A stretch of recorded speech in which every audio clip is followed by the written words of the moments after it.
Je vais essayer de parler bien plus fort, plus près du micro. Bon.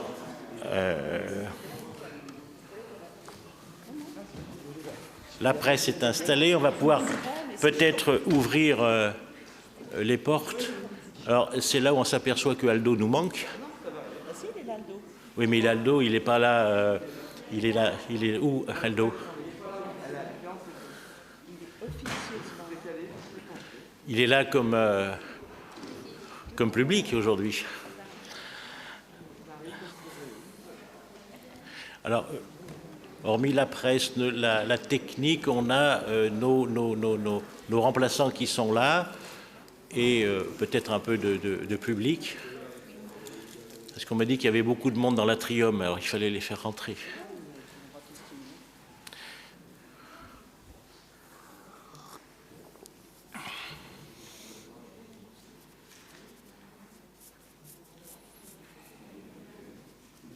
On va attendre 2 minutes. Oui, il y a nos remplaçants. Ouais.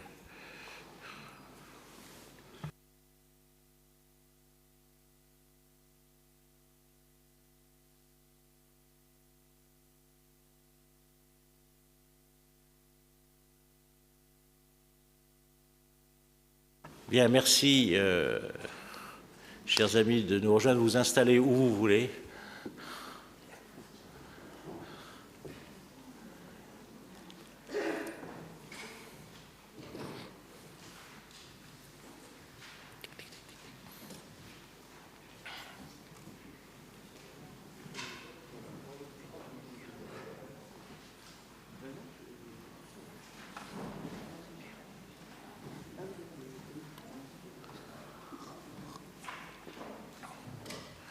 On aura pour vous, mesdames et messieurs, un petit passage pour le pass sanitaire pour tout à l'heure, pour gagner du temps pour ceux qui veulent rester au déjeuner. On a un voisin derrière qui est un peu regardant des fois, donc on se doit de donner l'exemple. Donc vous serez, les services passeront dans un petit moment pour vous demander votre passe que vous avez certainement tous. Avant de démarrer, je ne peux que vous conseiller de penser à votre 3e rappel pour ceux qui ne l'auraient pas fait. Ceux qui n'ont pas fait le premier ni le 2e, là, c'est un autre débat. Voilà. Je voudrais peut-être vous rappeler que dans les dernières semaines, 3 de nos anciens collègues conseillers généraux nous ont quittés. Richard Young, qui était conseiller général du canton de Villeurbanne, qui avait remplacé l'ancien maire Raymond Terraché, qui était décédé, qui a été conseiller général de juin 2010 à mars 2011, qui est décédé le 16 octobre dernier à l'âge de 56 ans. Notre ancien collègue André Lotissier, qui était ancien conseiller général du canton de Saint-Laurent-de-Chémousset de 1963-1967, qui est décédé le 30 octobre dernier à l'âge de 93 ans.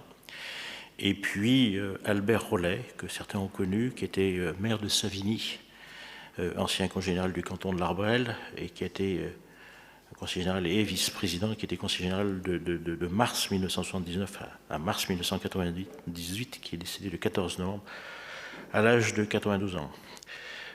Aux familles, aux amis, aux proches, le département adresse ses plus sincères condoléances et je vous propose que pour nos 3 anciens collèges, nous observions 1 minute de silence.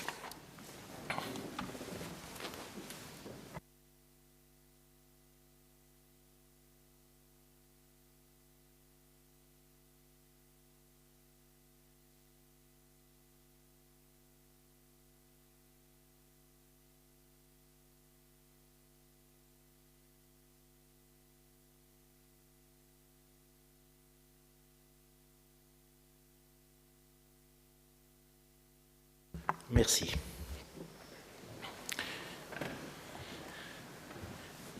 Je vais demander à notre Benjamin Morgan-Griffon de faire l'appel.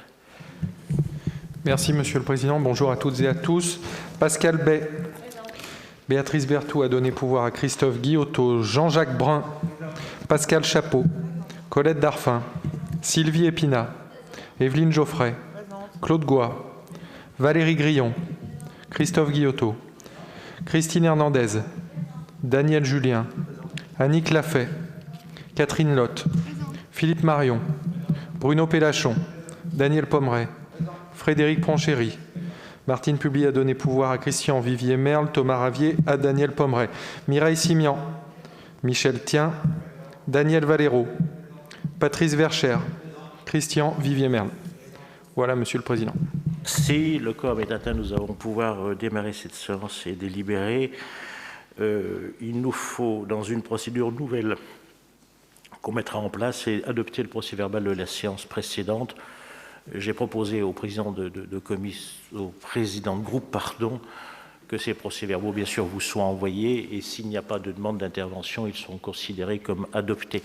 Comme cette procédure n'avait pas été mise en place, est-ce qu'il y a des interventions, des souhaits de modification sur les procès-verbaux, le procès-verbal qui vous a été proposé? Je n'ai jamais modifié le moindre procès-verbal depuis que je suis président. Il n'a jamais eu de ma part, même les comptes rendus des commissions avec les agents du départ de CT-CHT, je n'ai jamais touché une virgule à un procès-verbal. Donc c'est en principe le reflet de ce que vous avez dit. Pas d'observation, pas de demande de modification, ils sont adoptés. Donc on adopte en même temps le processus qui fait qu'il passe par les présidents. Et s'il n'y a pas ils seront adoptés d'office. Donc nous en venons à l'examen des rapports. Je crois que c'est M. Valero qui commence sur la tablette le 1, politique d'éducation et d'attractivité. M. Valero. Oui, Monsieur le Président, merci. Mes chers collègues, donc ce premier rapport, c'est un partenariat entre le département et l'éducation nationale, convention avec l'ensemble des collèges publics et l'inspection d'académie. Donc nous avons, vous le savez tous, 33 collèges publics présents sur son territoire et des projets de nouveaux collèges. Le département du Rhône a pour objectif de renforcer le partenariat engagé avec les services de l'éducation nationale et les collèges. Ainsi, ce rapport vise à adopter 4 conventions de partenariat avec l'éducation nationale. On en avait parlé au dernier conseil départemental, mais ce n'était pas tout à fait prêt.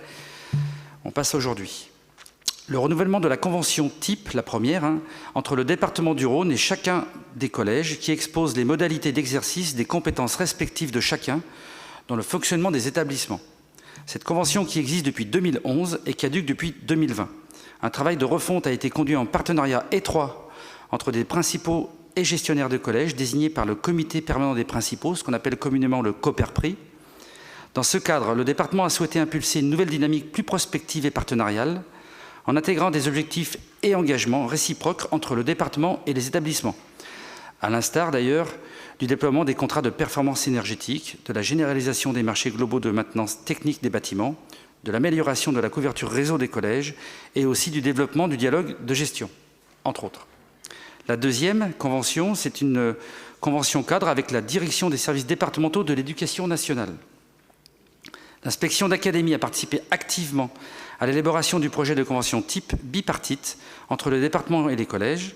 À cette occasion, en lieu et place des anciennes conventions EPLE tripartite, l'inspection d'académie a proposé d'approuver la démarche d'ensemble par une nouvelle convention cadre entre la direction des services départementaux de l'éducation nationale et le département du Rhône. La troisième convention, c'est celle qui concerne l'échange de données numériques relatives au système éducatif entre les deux institutions.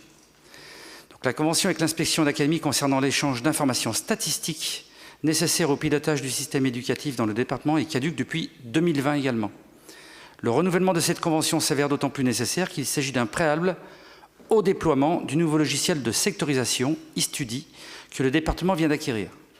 En effet, le contexte de forte tension sur les effectifs scolaires, on en parlera peut-être plus tard, de certains collèges et le projet de nouveaux collèges rendent nécessaire une réflexion globale sur la carte scolaire, que l'échange de données avec les services académiques et le nouveau outil de sectorisation ont vocation à faciliter. Et enfin, la dernière, une convention de partenariat avec l'Académie de Lyon relative à l'installation d'un studio média au collège Assa Poligny de Anse. Alors, ce collège de Anse a répondu en 2020 à un appel à projet national avec pour objectif de mettre en place un studio média, Web TV, animé par des élèves éco-délégués, permettant la captation, le montage, l'édition et la diffusion de vidéos témoignages et d'informations autour de thèmes du développement durable. Le coût des équipements prévus pour ce projet est de 3 184,04 €, soit un coût net de 1 592,02 € pour le département du Rhône, après remboursement de 50% par l'État. Une convention de partenariat doit être conclue entre l'Académie et le département du Rhône, précisant les engagements respectifs des signataires. Voilà, Monsieur le Président. Bien, est-ce qu'il y a des interventions sur le rapport qui vous a été présenté? S'il n'y a pas d'intervention, je le mets aux voix. Pas d'abstention, pas de vote contre, est adopté, l'unanimité, je vous remercie. Nous en passons au rapport 1-2 présenté par Daniel Valero. Je pense que ce rapport donnera lieu via des prises de parole. Moi, je considère que c'est... On va vous distribuer un document qui est un document d'appui sur ce rapport. Je considère que c'est certainement le rapport du mandat. Et à regarder le mandat précédent, c'est aussi le rapport peut-être des 2 mandats. Ça va faire l'objet, d'une présentation, j'y reviendrai après, peut-être avec l'intervention des présidents de groupe qui en suivront, mais je crois que ce rapport était attendu, en fait, ce vote était attendu sur les territoires. C'est aussi un rapport qui rentre dans nos compétences régaliennes, celui des collèges. Monsieur le Président Valero, vous avez la parole. Merci, Monsieur le Président, de me mettre un peu plus la pression. C'est le rapport de 2 mandats, donc tout va bien. Vous étiez déjà là dans l'autre. Oui, vous avez eu le temps de vous préparer. Je sais bien. Alors, pour ce rapport, j'ai voulu une présentation un peu plus ludique. Et donc, on va vous passer un PowerPoint. Ce qui veut dire que plutôt que de réciter bêtement ce rapport, ça sera quand même plus sympathique. Alors, dans un premier temps, le constat, vous le savez tous, des collèges en sureffectif, c'est une lapalissade. Et nous avons donc 10 collèges en sureffectif à la rentrée 2021. Et on le rappelle pour ceux qui ne l'auraient pas vu, qu'en réponse immédiate et ponctuelle, eh bien entendu, nous avons fait appel à des modulaires d'excellente qualité et qui nous coûtent un peu cher d'ailleurs. Mais en tous les cas, c'est plutôt pratique pour enseigner dans de bonnes conditions. Alors, pour ce plan collège 9 2025, puisqu'on va parler un peu de tout, je pense que la réponse que le département va apporter est plutôt ambitieuse. Et nous avons donc, pour cette rentrée 2025 que nous visons, nous avons essayé de répondre à une problématique sur les problèmes des effectifs, on en a déjà parlé, et on va aller chercher 2 zones, le bassin de l'agglomération urbain de Villefranche-sur-Saône, même dans le PowerPoint on fait durer le suspense, et puis sur l'Est lyonnais, où là on a marqué Est lyonnais, mais vous savez tous où ça va se passer. Ce programme de restructuration, c'est un programme en fait de 2021-2027 également qui s'ajoute à ce plan Collège 9. Parce que je vous rappelle quand même que, outre le plan Collège 9 qui coûte effectivement un certain prix, on le verra plus tard, nous avons aussi 2 grosses opérations, dont une de ma voisine derrière que je ne vois pas mais qui me voit à l'arrière de mon crâne, le collège Alexis Kandelhaft à Chazé-d'Azergues, où les travaux vont démarrer au printemps. Et donc là, de mémoire, on en est pour une douzaine de millions d'euros. Et puis, mes autres collègues, donc Mireille qui est à côté de moi, le collège Jacques Prévert à Saint-Symphorien-d'Ozon, où là, on engage aussi des gros travaux. Ce n'est pas de la construction, mais il y en a pour 14 millions d'euros environ, puisque là, il faut aller au bout des marchés. Donc ça, c'est un gros programme. Je voudrais aussi rajouter cette ligne qui n'existait pas, mais également les 2 300 000 € que le département met en investissement chaque année sur une ligne budgétaire que vous verrez plus tard quand on la votera, mais pour améliorer les conditions de vie de nos collégiens dans chaque collège. Donc ça, c'est important aussi. Ensuite, si on revient sur ce plan collège 2025, eh bien, il faut répondre à plusieurs points, et donc tout simplement l'augmentation des effectifs. Comme le dit le Président, avant même qu'on parle de cette délibération ou de ce rapport, on a entre 400 et 600 collégiens nouveaux dans le département du Rhône. C'est dû, par an bien sûr, hein, c'est dû à plusieurs contextes, mais surtout c'est dû aussi aux habitations qui ne font que croître dans tous nos secteurs, puisqu'il y a un déplacement de la population, puisqu'on devient un territoire attractif, et que les gens veulent tous un petit bout de mètre carré, et que c'est le département du Rhône qui peut leur offrir, et pas les autres. Et donc sur ces 2 territoires, on parle bien d'un collège neuf dans l'Est lyonnais et sur le bassin de Villefranche-sur-Saône, et surtout on parle aussi de mutualisation, parce que on le demande aux communes quand on parle de subventions partenariales, bien, il faut qu'on se l'applique aussi à nous-mêmes. Et donc on parle de mutualisation avec le collège Maurice Utrillo et la réhabilitation partielle de ce collège, j'y reviendrai, et la mutualisation foncière et fonctionnelle pour la maison du Rhône de Genasse. C'est-à-dire que quand on construit un collège, on essaye de trouver des choses qui vont bien et pas ne construire qu'un seul collège. Et si on revient donc sur ce plan, eh bien, le suspense est mort, le bassin de l'agglomération urbaine de Villefranche, le collège Neuf Jacques Chirac avec le collège Maurice Utrillo. Alors qu'est-ce qu'on fait pour faire un collège? On a besoin de quoi? On a besoin tout simplement d'un collège qui pourrait accueillir jusqu'à 800 collégiens, c'est la norme. Il faudrait aussi avoir des terrains qui soient constructibles, ça facilite les choses, qui soient disponibles immédiatement, c'est encore mieux. Propriété d'une collectivité publique, ça coule de source, mais de moins en moins avec les contacts que nous avons pour l'avenir. Sur le secteur de l'agglomération caladoise, puisqu'on est dans le secteur du bassin de Villefranche, à proximité des voies de circulation, à proximité des lignes de transport en commun. Tout ce que je vous dis, ça va bien sans le dire, mais ça va mieux en le disant et en l'écrivant et en le lisant. Alors, l'opportunité qui s'est offerte à nous, c'est le tènement du collège Maurice Utrillo, qui se trouve à Lima. Vous avez une carte qui va s'afficher pour vous faire voir l'endroit stratégique. On voit le petit point bleu qui est sur la gauche de notre joli fleuve. Vous avez Glaisé qui est au-dessus, vous avez Pommier qui est en dessous, vous avez les Portes Dorées, enfin bref. Stratégiquement, il n'est pas trop mal placé, on va dire. Et puis sur la carte qui suit encore, vous avez la localisation avec une vue Google du dessus, avec l'emplacement global de ce collège. Alors, il y en a qui connaissent, d'autres qui ne connaissent pas. On aura le temps de revenir dessus un peu plus tard. Et puis derrière, vous avez une nouvelle carte avec un plan. Alors, ce plan-là, je le redis, parce que j'ai la chance de le dire aussi dans ma commune, parce que les gens croient que c'est le plan définitif. Non, ça c'est un plan obligatoire. On pose des éléments pour que derrière les maîtres d'œuvre et en tous les cas les entreprises qui seront choisies dans le cadre du marché qu'on va lancer, dont on parlera tout à l'heure, c'est un plan qui est obligatoire pour commencer à travailler et lancer notre appel d'offres. C'est-à-dire que si on n'a pas fait ça avec les services autres, eh ben on ne pourra rien faire. Mais ça vous donne l'idée du travail et de la volonté du département du Rhône. Je tiens à dire que tout ce travail et tout ce que je viens de vous présenter a été également présenté à l'inspection académique et qu'ils ont validé notre projet comme ça. Ils seront bien entendu encore sollicités ensuite, une fois qu'on aura trouvé l'entreprise qui va nous faire tous ces travaux, pour continuer à travailler. Et on va aussi travailler avec les gens du secteur, et bien entendu, comme on parlait de terrain de sport, on va en parler tout à l'heure, eh bien on demandera aussi forcément aux gens qui sont utilisateurs de travailler avec nous, mais pour l'instant c'est trop tôt. Ça c'est la démarche légale et obligatoire pour aller chercher l'appel d'offres et aller chercher l'entreprise qui ira bien. Mais on parle bien du collège Jacques Chirac, du collège Maurice Utrillo et des équipements mutualisés comme vous le voyez sur la carte. Alors, bien entendu, dans la carte qu'on vous avait fait voir précédemment, il faut intégrer la parcelle de la médiathèque départementale, donc qui sera amenée à disparaître, puisqu'on en aura besoin. Je rappelle que dans le premier projet au départ, elle était aussi amenée à disparaître et aller ailleurs. Donc ce n'est pas nouveau pour vous. Et puis, et c'est ce qui est important, parce qu'on parle de collège neuf, Jacques Chirac, mais il y a aussi la nécessité de restructurer en partie le collège Maurice Utrillo. C'est-à-dire que non seulement on va construire un collège neuf, mais on ne va pas du tout ne pas s'occuper du Maurice Utrillo, et il va être pris en compte avec d'énormes travaux aussi, de bien-être et autres, mais on en parlera tout à l'heure. Alors dans les principes d'aménagement, ce qui est important, c'est qu'on se positionne sur la partie sud donc, du tènement que vous avez en photo. L'entrée et accès sur la RD 338, comme on vous l'écrit, aucun accès chemin du Loup. Principe de mutualisation de certaines fonctions avec le collège Maurice Utrillo, de certains services.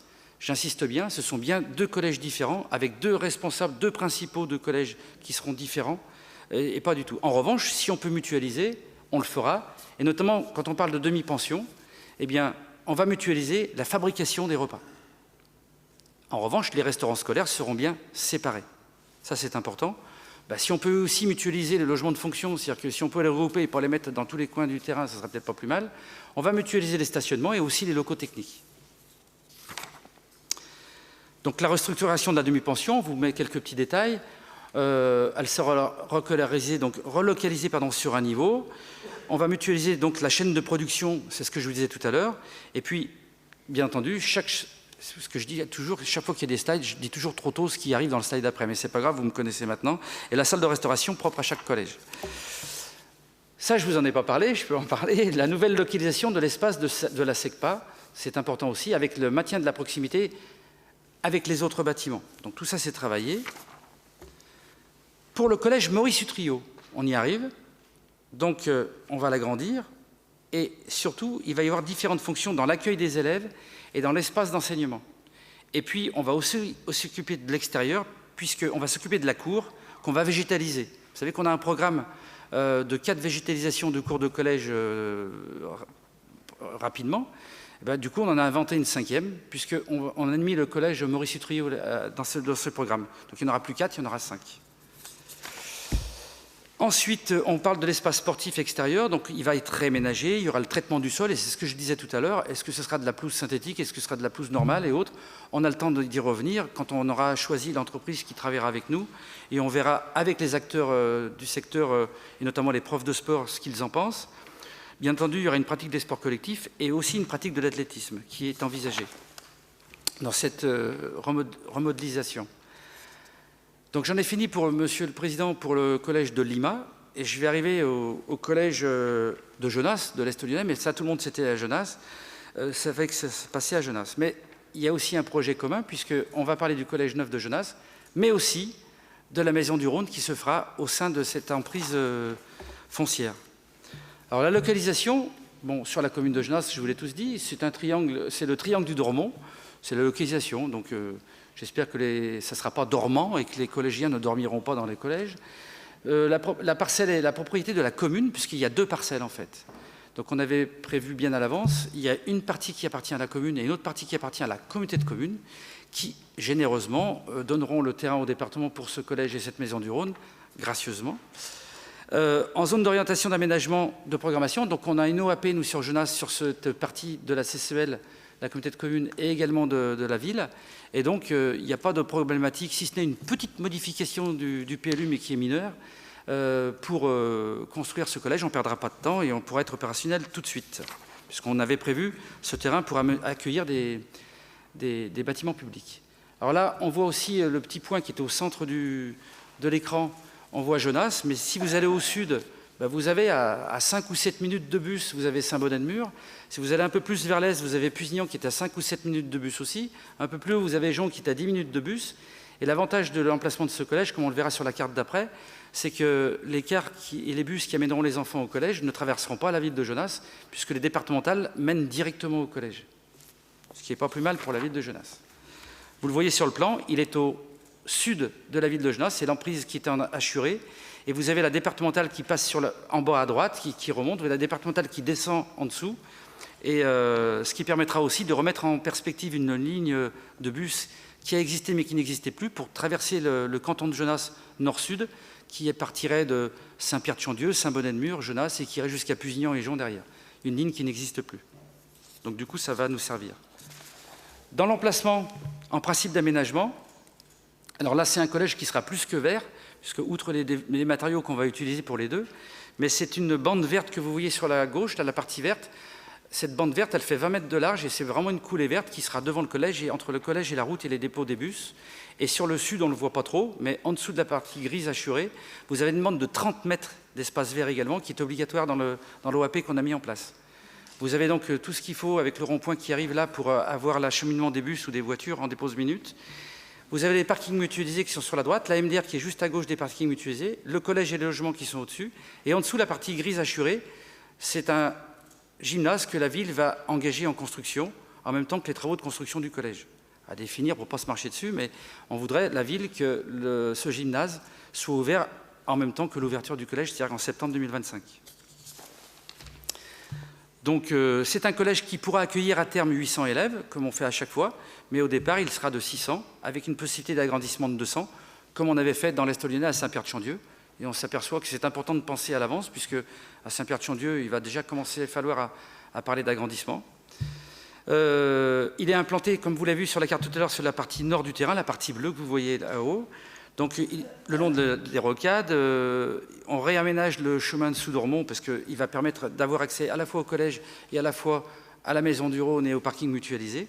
Et donc, le gymnase dont je vous ai déjà parlé tout à l'heure.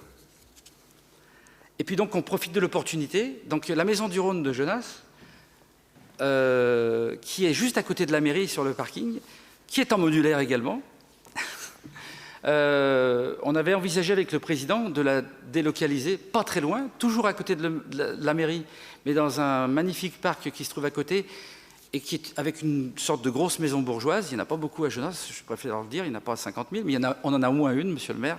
Et donc, du coup, c'était plutôt sympathique, puisque cette maison bourgeoise accueillait la mairie jusqu'en 93-95. Ensuite, elle a accueilli le siège de la communauté de communes. Et puis, depuis maintenant quelques années que la communauté de communes s'est installée à l'aéroport, aéroport qui fait partie du département du Rhône, je le précise, hein, pour ceux qui auraient oublié, et du canton de Genasse. Donc, elle s'est trouvée vide. Et donc, on pouvait la délocaliser. Mais c'est un bâtiment qui est ancien, avec de gros travaux et des problèmes d'accessibilité.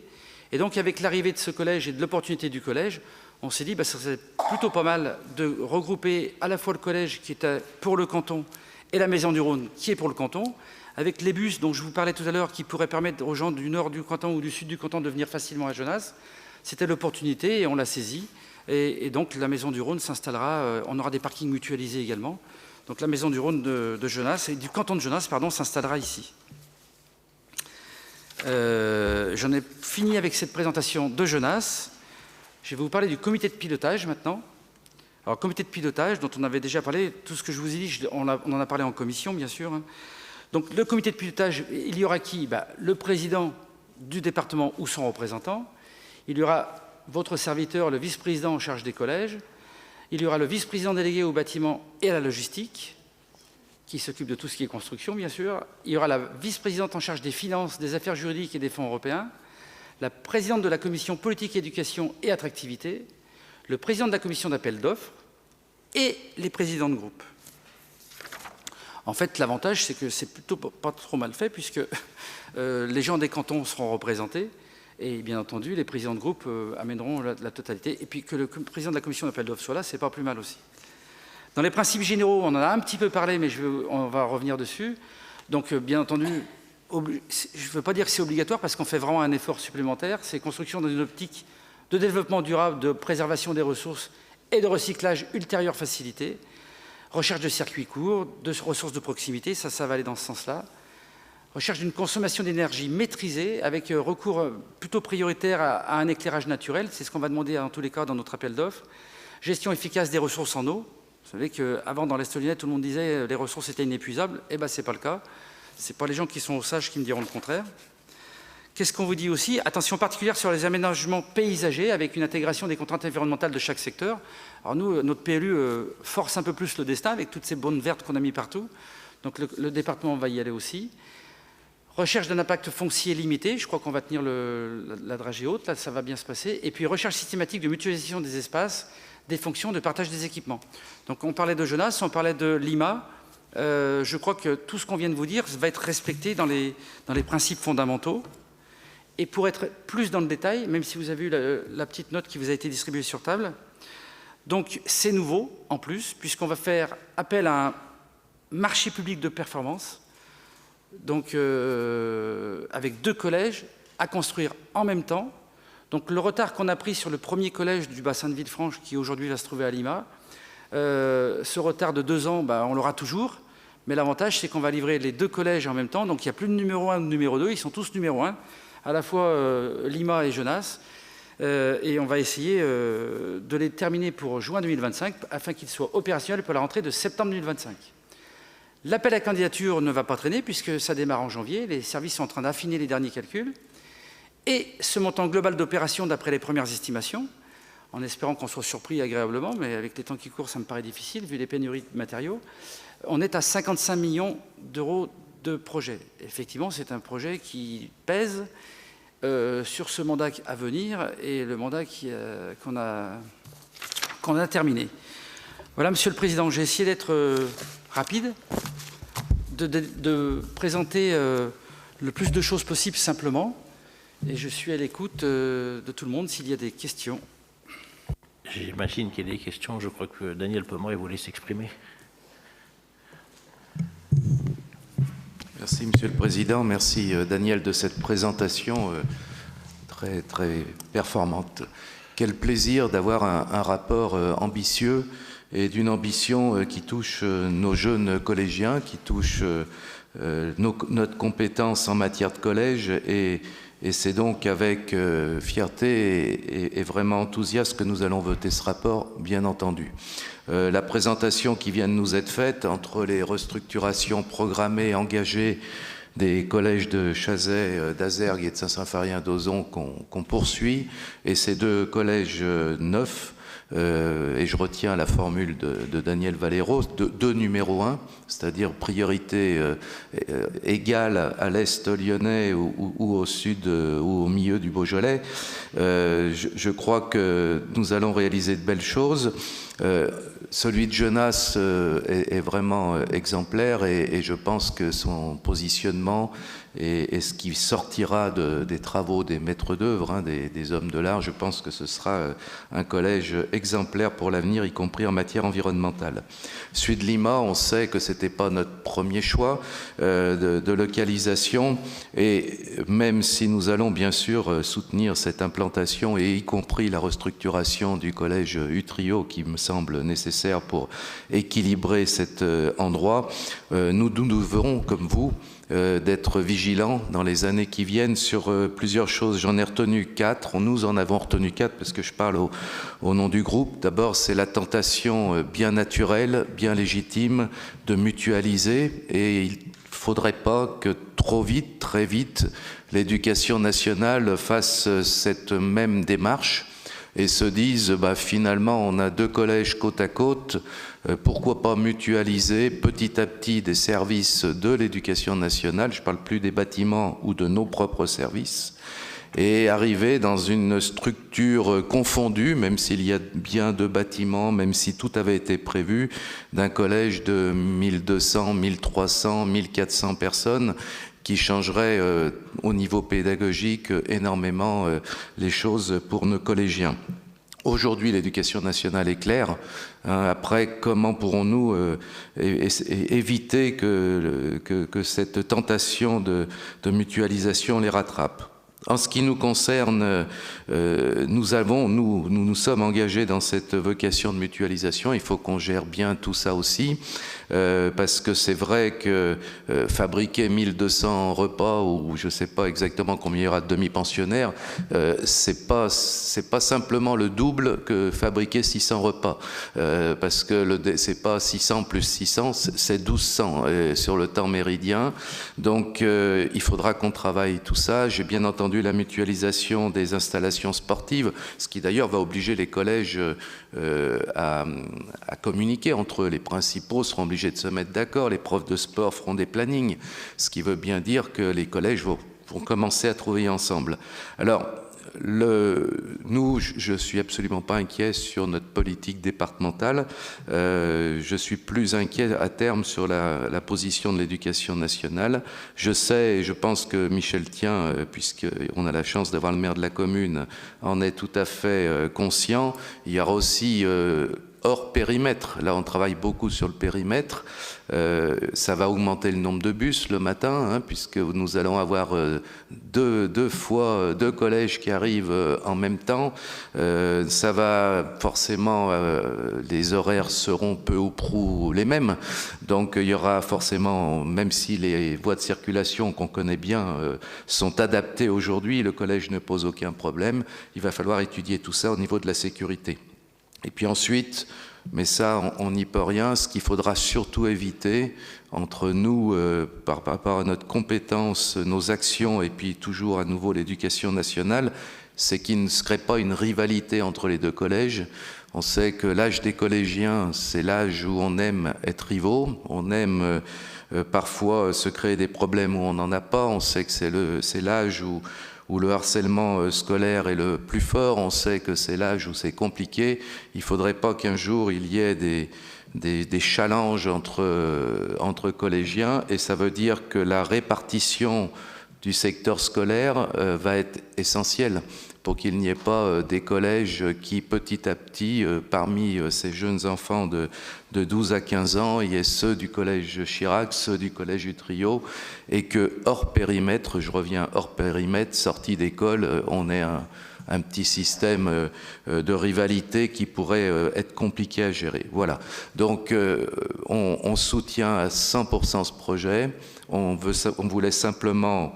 Bon, ce qui est de notre compétence, je sais, Monsieur le Président, parce qu'on l'a évoqué plusieurs fois, on va être très vigilant. Ce qui n'est pas de notre compétence, eh bien, il faudra qu'on le soit aussi vigilant et que ces deux collèges fonctionnent pour le mieux. Voilà ce qu'on voulait vous dire. Merci, Président. Peut-être Patrice Verchères au nom de l'autre groupe. Oui, merci Monsieur le Président. Mes chers collègues, au nom du groupe de l'Union de la droite et du centre, nous nous réjouissons de ce plan 2025, Collège Neuf 2025, un plan ambitieux pour le département, si on le met au regard de notre budget, puisque c'est 55 millions d'euros d'investissement qui va être mis dans ce plan Collège Neuf, avec la rénovation également d'autres collèges qui sont en cours et la rénovation du collège à proximité du futur collège Jacques Chirac. Je crois que cela marque vraiment le début de ce mandat, Monsieur le Président. Ça fait partie également des promesses que vous aviez prises lors des élections. Alors c'est vrai qu'on se retrouve dans une situation à avoir deux collèges à proximité, mais cela est dû à la vicissitude de la difficulté qu'on a eu à trouver du terrain. Daniel Valero parlait à l'instant de la maîtrise des terrains sur le département. Les communes parfois maîtrisent des terrains, de moins en moins, c'est de plus en plus difficile. Alors, donc des fois il faut aller sur le privé, puis des fois il y a des aléas qui font que nous avons dû faire, et que vous avez dû faire, Monsieur le Président, un choix d'un nouveau terrain à proximité, c'est vrai, d'un collège qui peut-être à terme, en effet, sur lequel il va falloir être vigilant vis-à-vis de l'éducation nationale, comme l'a rappelé Daniel Pomeray il y a un instant, mais cela va permettre aussi de mutualiser des choses, et je crois que c'est là aussi très important au niveau du budget du département. Ce qui est important de relever, c'est le dynamisme de notre département du Rhône, notamment les communes qui sont à la proximité de la métropole. On voit un dynamisme démographique important. Il était donc urgent de répondre à des collèges surpeuplés sur la partie qui est autour de la métropole de Lyon. Je crois que nous y répondons sur la partie caladoise et sur la partie sud-est, autour de Genasse, de l'aéroport de Lyon-Saint-Exupéry. Il est important également de rappeler, me semble-t-il, et qu'il y a des collèges, des fois, qui sont peut-être un peu plus en difficulté sur d'autres territoires, et c'est là le rôle, justement, du département, de trouver cet équilibre, de permettre à des jeunes collégiens dans les secteurs très dynamiques démographiquement, eh bien, de pouvoir avoir de nouveaux collèges pour apprendre dans de meilleures conditions, et puis de maintenir également les collèges dans des secteurs qui souffrent un peu plus au niveau démographique, parce que c'est le rôle de cet aménagement du territoire qui vous est cher, Monsieur le Président, nous le savons. En tout cas, le groupe de l'Union de la droite et du centre se réjouit de ce rapport et le votera, bien entendu, avec enthousiasme et unanimité. Merci. Merci, messieurs les présidents. Est-ce qu'il y a d'autres interventions? Pas d'autres interventions. Peut-être deux mots. Ça ne veut pas dire qu'on n'a rien fait dans l'ancien mandat, dans le mandat d'avant. On a fait des rénovations lourdes. On a inauguré un collège qui avait été lancé par nos prédécesseurs, le collège Charles de Gaulle, et on avait trois grosses réhab qui étaient Beaujeu, qui étaient de mémoire Mornan et Brignais, qui ont été finis. On était dans le dossier Chazet, dont on avait remis l'ouvrage sur le métier pour des histoires d'appel d'offres. Il est lancé, et aussi est lancé à côté l'autre collège de Saint-Symphorien-d'Ozon, qui est aussi un chantier important. C'est un chantier à 12 millions pour l'un et à 15 millions pour l'autre. L'histoire fait qu'on aurait dû aller dans une autre commune du Beaujolais, et les choses n'ont pas été possibles pour des histoires de terrain. La difficulté sur le bassin de Villefranche, c'est que les terrains sont difficiles à trouver. Le maire de Villefranche nous a tout de suite fait part de son impossibilité d'offrir le moindre terrain constructible pour un collège. Un collège, c'est, avec la surface sportive, c'est 4 hectares. Donc sur Villefranche-Ville, on s'est tout de suite mis en recherche de terrains nouveaux. Et la difficulté, c'est qu'on ne voulait pas repasser par une étape de terrain non constructible. C'est surtout ça qui est important, c'était d'essayer de rattraper le temps perdu. Et Lima s'est vite avéré, je dirais, la solution, peut-être pas la meilleure, D'autres auraient certainement, d'autres lieux auraient pu être, je dirais, mieux placés. Simplement, ça nous oblige à sortir la médiathèque qui devait de toute façon sortir, puisqu'on avait prévu, rappelez-vous, de la mettre sous le nouveau collège. J'espère qu'une chose, c'est qu'on pourra garder la subvention qui avait été prévue par la DRAC et qui nous était proposée parce qu'on faisait quelque chose de pertinent. C'était la première fois qu'en France, on avait dans un collège une médiathèque départementale. C'était une première. Ben, malheureusement, on ne pourra pas le faire. Donc Lima, donc ça veut dire qu'il faut réaménager ce territoire. Donc la médiathèque, ben, pardonnez-moi, il va falloir la démolir. Ça veut dire qu'on ne pourra pas la vendre et donc on aura une deuxième perte financière sur ce plot. Moi, je vous confirme, Monsieur le Président, c'est qu'on a vu l'Éducation nationale à plusieurs reprises, et notamment l'inspecteur, et on est vraiment sur deux collèges, je dirais, séparés, avec des entrées séparées, avec des noms séparés, avec des directions, je dirais, différentes. Il nous a quand même paru, je dirais, logique d'aller quand même chercher des points d'économie. 1, sur le parking des enseignants. 2, sur les logements des enseignants. Et 3, sur la construction, fabrication, des repas. Voilà. Mais les repas seront dans les collèges. Chaque collège aura sa cantine, comme on appelait ça autrefois, son lieu de restauration. Voilà. Certainement, il y aura des professeurs qui seront peut-être de l'un et sur l'autre, parce que sur les emplois de professeurs, c'est pas illogique, c'est pas, je dirais, pour connaître un peu le monde de l'éducation nationale, je connais des profs qui sont profs soit en collège, soit en lycée, dans plusieurs établissements, et c'est possible. Donc, moi, je crois que ce collège sera une vraie vision de territoire et répondra. On est déjà là, maintenant, sur ce territoire, dans la prospective d'un nouveau terrain. On a des pistes, et j'aimerais que sur ce mandat, on puisse au moins flécher ce que pourrait être un terrain pour le coup d'après, le mandat d'après, qu'on ne soit pas dans une difficulté, parce que le terrain qu'on trouvera sera forcément un terrain non constructible. Donc le temps de lancer les marches. On va se donner le temps au temps, mais il faudra que les vice-présidents chargés de l'éducation et des bâtiments soient, je dirais, à la recherche. On a déjà une piste qui nous a été proposée par la commune d'Aglo, on va continuer ça. Pour le collège de Genasse, c'est un collège, je dirais, nouveau, à côté d'un collège existant, pareil, avec des entrées différentes.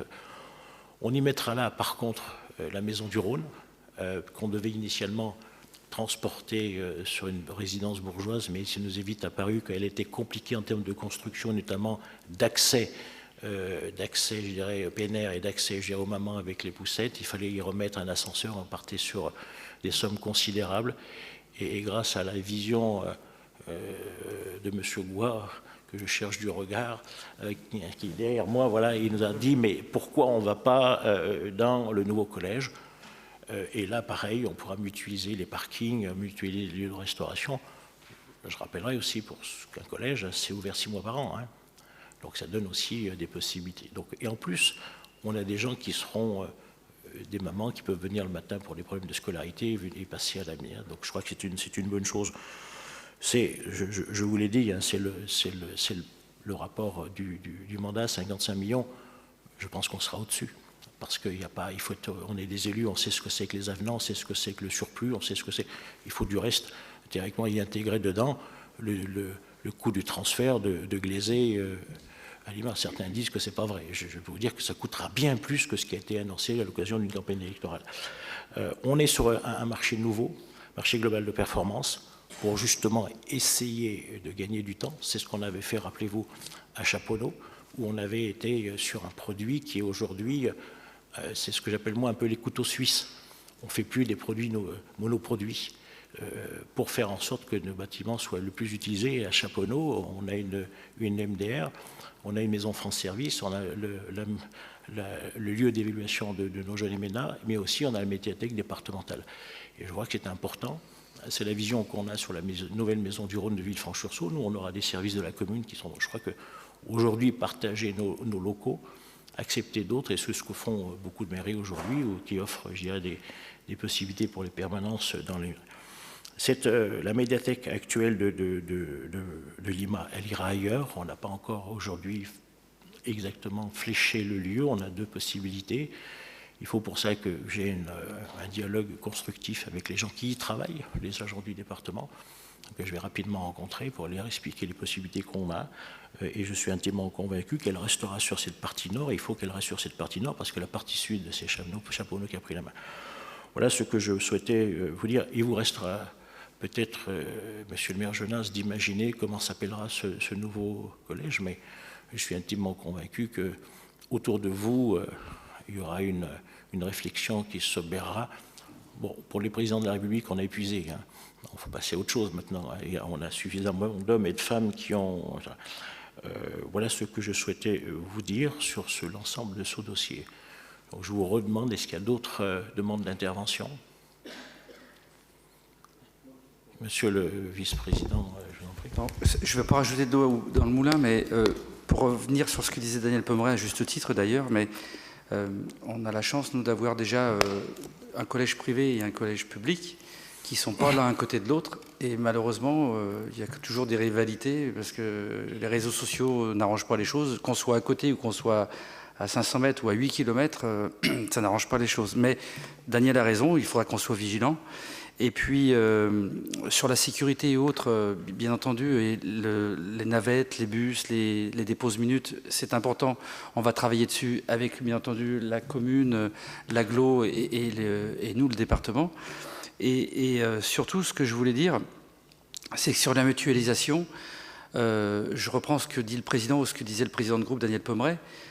Aujourd'hui, on est vraiment en lien étroit avec l'inspection d'académie. Et il n'y a aucune raison qu'on mette en doute leurs paroles. Mais effectivement, à nous, les services du département, d'être vigilants, parce que les hommes et les femmes vont et viennent, et que il faudra qu'on soit vigilant, Daniel, tu as raison. Mais quand on discute avec les principaux de collèges qu'on voit, il n'y en a aucun qui veut gérer un collège de 1600 gamins. Donc déjà, en interne, ils vont déjà faire un premier barrage, eux, en disant on ne veut pas. Donc c'est déjà une première barrière dont on saura se servir s'il y en a un jour l'utilité. Et puis, je ne voudrais pas rester sur le mot de la fin qui soit un peu négatif, mais je voudrais dire deux choses. C'est que moi, à titre personnel, et à la communauté de communes et à la ville de Genasse, je prendrai un arrêté de déport, je ne prendrai pas part au vote quand on donnera les terrains, parce que ça me paraît important, il faut se protéger.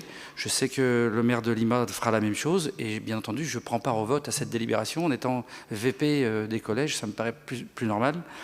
Et je voudrais juste dire aussi, je voulais remercier Michel Tien, qui normalement ne devrait pas prendre la parole. Je vais faire son porte-parole. Je voudrais le remercier parce que si on n'avait pas eu des facilités, comme a dit le président, et si on n'avait pas trouvé Lima et autres, Genasse serait le numéro 1, il n'en aurait pas de numéro 2. Et c'est toute l'agglo de Villefranche qui serait dans une complexité infinie. Donc, comme l'a dit le président, c'est peut-être pas le meilleur du meilleur choix. C'est un très bon choix. Mais si on n'avait pas trouvé ce choix-là, je crois que toute l'agglo de Villefranche serait un peu dans la panade. Donc il faut s'en féliciter. Les 2 ans qu'on a perdus, on s'assoit dessus, c'est pas grave, on est positif. Et on a 2 numéros 1, comme je l'ai dit tout à l'heure et comme l'a souligné Daniel Pommeret. Et l'objectif, c'est que ces 2 collèges soient livrés et pour l'ouverture des classes en septembre 2025. Voilà, Monsieur le Président. Peut-être redire quelques mots. Je parle sous le contrôle des élus de l'Ouest qui sont ici. On n'oublie pas l'Ouest. Hein. Je sais que je vois même un élu qui est en haut, qui a proposé déjà un terrain. On y travaille, hein. Ça va être le futur regard du département sur le Grand Ouest. Voilà, sur le Grand Ouest. Donc il y a un rendez-vous qui est déjà fixé pour regarder ce qu'on fait, est-ce qu'on agrandit l'existant ou est-ce qu'on construit. Je sais que la région imagine aussi peut-être de faire un nouveau lycée. Est-ce qu'on est dans un partage, ce qu'on appelle une cité scolaire qui existe déjà? Il y en a une à Tarbes, il y en a une à Villefranche, où les choses se passent bien. Ça peut être une piste, mais ça peut être aussi, je dirais, la région d'un côté et le département de l'autre. Et selon le lieu que l'on trouvera dans l'Ouest, peut-être faudra agrandir l'existant. On a toujours la difficulté dans le nord du canton de Vaugneray, où on est scolarisé dans la métropole. Et je pense que ça serait mieux que nos élèves soient... On a la même difficulté à Condrieu, où on a sur le collège de Condrieu 84 enfants qui viennent de l'Isère, hein, et on a la même chose sur les cantons de Tizy, enfin, où on a des jeunes gens qui viennent de la Loire et parfois même de la Saône-et-Loire, et sans compter les jeunes gens qui viennent, je dirais, et jeunes filles, qui viennent de la métropole. Et là où on a un gros apport dans le canton de Genasse, ce sont des jeunes gens qui viennent de l'Isère. On est du reste en relation avec nos collègues de l'Isère pour éventuellement peut-être imaginer quelque chose en commun. Je voudrais revenir sur un mot. Daniel Valero tout à l'heure a parlé de plan. Hein. Vous l'avez, le mot qui est écrit, c'est schéma. C'est schéma, hein, parce que tout va bouger. C'est le positionnement par nos services avec l'éducation nationale de ce que sera la posture, mais on n'a pas. Et je voudrais, pour terminer, sur ce qui est la compétence du département, c'est la définition des lieux et du périmètre scolaire et de la carte scolaire. Donc ça nous donne une forme de protection vis-à-vis de l'éducation nationale qui pourrait être tentée de mutualiser, et je n'ose espérer qu'ils aient imaginé dans un temps très loin de faire de ce qu'on va faire là-bas une cité scolaire. Non, c'est bien 2 collèges, Utrio qui reste, et celui qu'on a nommé par anticipation Jacques Chirac. Je vous propose, s'il n'y a pas de dernière intervention, de passer au vote. Est-ce qu'il y a des votes contre ? Est-ce qu'il y a des abstentions ? Et donc ce rapport est adopté à l'unanimité et je vous en remercie, et surtout pour nos futurs collégiens. Vous connaissez mon sens de l'humour. On vote plus facilement 55 millions sans discussion que 4 panneaux sur l'autoroute.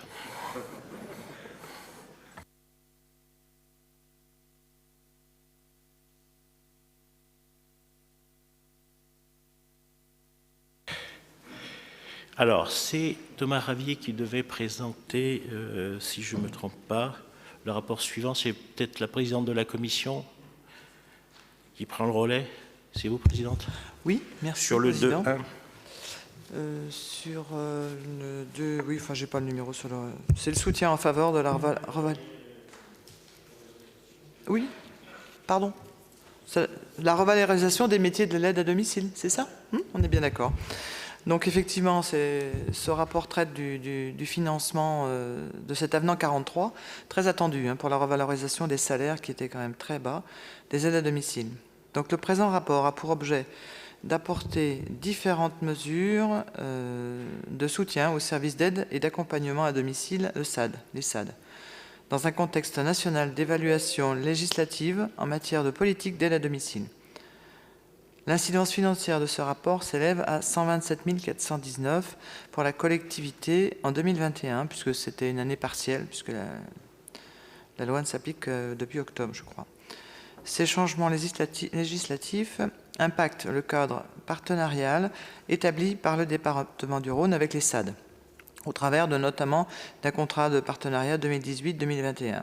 Dès lors, il s'agit pour la collectivité d'appliquer les nouvelles mesures adoptées et de prolonger le cadre partenarial avec les services d'aide par la signature d'avenants et de conventions objet du présent rapport.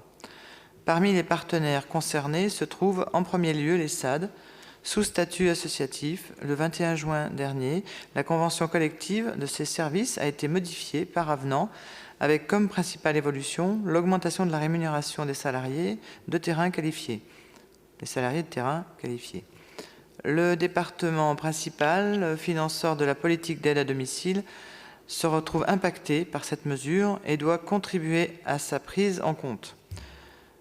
Un avenant au contrat partenarial ou une convention, lorsque le SAD n'est pas signataire du contrat, est donc soumis à l'approbation de l'Assemblée départementale pour préciser le montant de la dotation complémentaire de chaque SAD. L'impact financier de cette mesure est évalué à 1 013 161 en 2021 pour le département, mais est ramené à 127 000 du fait du cofinancement de la Caisse nationale de solidarité et d'autonomie. Parallèlement, le gouvernement a annoncé une évolution du tarif des prestations ADPA et PCH à compter de 2022. Cette disposition, qui doit être inscrite dans la loi de finances 2022, vise à imposer un tarif national plancher de 22 € l'heure, complété d'une modulation complémentaire de 3 € l'heure, afin de rendre plus équitable la politique d'aide à domicile sur le territoire national. Toutefois, le décret de mise en application de la modulation complémentaire est en attente de publication. Aussi, le département se voit dans l'obligation de prolonger la durée de contrat de partenariat avec les SAD, privés lucratifs signataires, au-delà du 31 décembre 2021. Objet également d'un avenant présenté à l'Assemblée départementale. Enfin, ce rapport propose de reconduire par avenant l'abonnement à titre préférentiel pour les aides à domicile intervenant sur la commune de Villefranche. Cette expérimentation lancée en 2020 par la ville, le département du Rhône et les SAD partenaires facilite les conditions de travail des salariés. Cet avenant est sans incidence financière pour la collectivité. Merci Madame la Présidente. S'il n'y a pas d'intervention, je mets le rapport aux voix. Même mode de vote, il est adopté à l'unanimité, je vous en remercie. C'est toujours vous, Madame Geoffrey, pour le 2.2 sur la tablette enveloppe de tarification 2022. Oui, c'est l'enveloppe de tarification 2022, accompagnement des personnes âgées et adultes en situation de handicap et des bénéficiaires de l'aide sociale à l'enfance. La réglementation prévoit que le département vote pour les établissements relevant du champ des compétences, un objectif annuel d'évolution des dépenses en fonction de ses priorités en matière d'action sociale, des orientations du schéma départemental des solidarités. Depuis 4 ans, le département s'est engagé dans une démarche d'accompagnement des structures en leur garantissant un taux d'évolution de 0,5% sur la politique autonomie, comme sur le champ de l'aide sociale à l'enfance. Au regard des impacts de la crise sanitaire liée à la pandémie du Covid-19 et des difficultés rencontrées par les structures en termes de taux d'occupation, il est proposé de poursuivre l'effort financier engagé en maintenant ce taux pour 2022. Parallèlement, il est proposé une évolution de la valeur moyenne du point GIR permettant de calculer les dotations dues à titre de la dépendance à 6,92 €. L'incidence financière prévisionnelle globale des propositions présentées dans ce rapport est de 2 313 026 en 2022. Ainsi réparties, des dépenses des structures d'hébergement et d'accompagnement pour personnes âgées et personnes adultes handicapées pour un impact prévisionnel de 928 376 €, des dépenses de structure et d'aide sociale à l'enfance d'un montant prévisionnel de 1 384 650 €. Pas d'intervention, je mets le rapport aux voix, pas d'abstention, pas de vote contre, il est adopté à l'unanimité. Et nous finissons par vous, Madame la Présidente de Commission, par le 2.3, soutien de la politique des EHPAD. Oui, merci Président. Donc soutien à la politique d'investissement des EHPAD.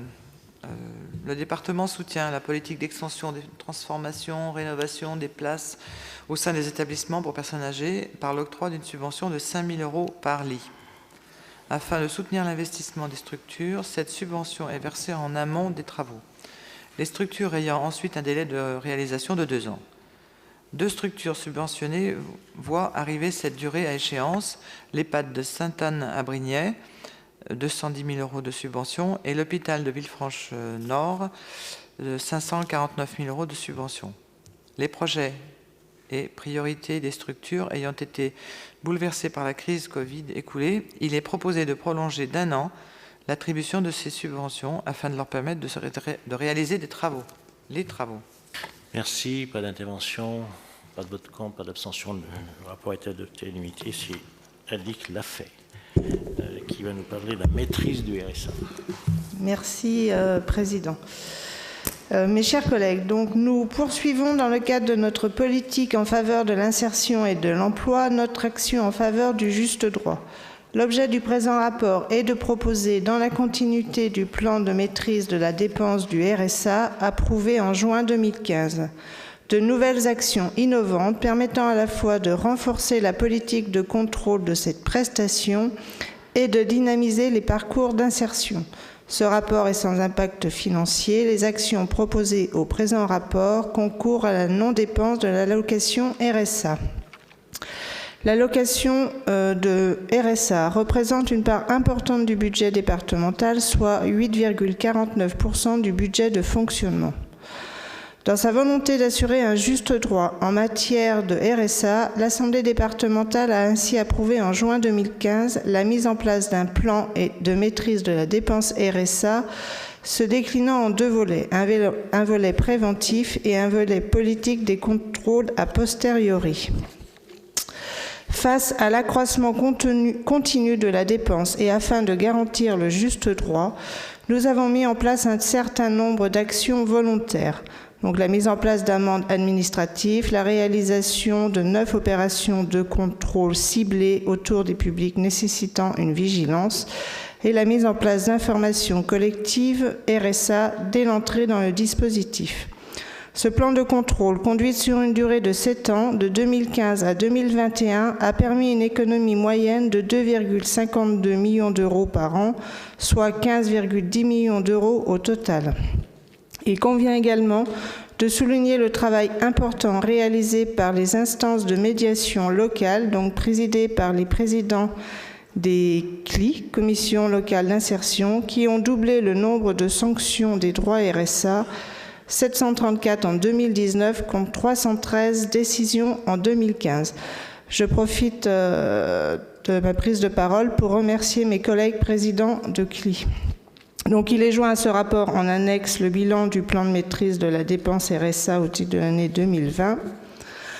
Eu égard à l'efficacité et à la vertu de ces actions, il est proposé de reconduire ces mesures avec la proposition d'un plan de maîtrise de la dépense RSA orienté sur le renforcement des mesures de contrôle et sur le retour à l'emploi. Le plan de contrôle proposé sera conduit sur une durée de 7 ans. Donc le plan détaillé vous est présenté en annexe. Ce plan sera mis en œuvre parallèlement à l'accompagnement des publics dans le cadre du PDI destiné à favoriser l'insertion et le retour à l'emploi des bénéficiaires du RSA. Donc il est ainsi proposé de conduire de nouvelles actions de contrôle permettant de sécuriser les versements de l'allocation RSA tout au long du parcours des bénéficiaires.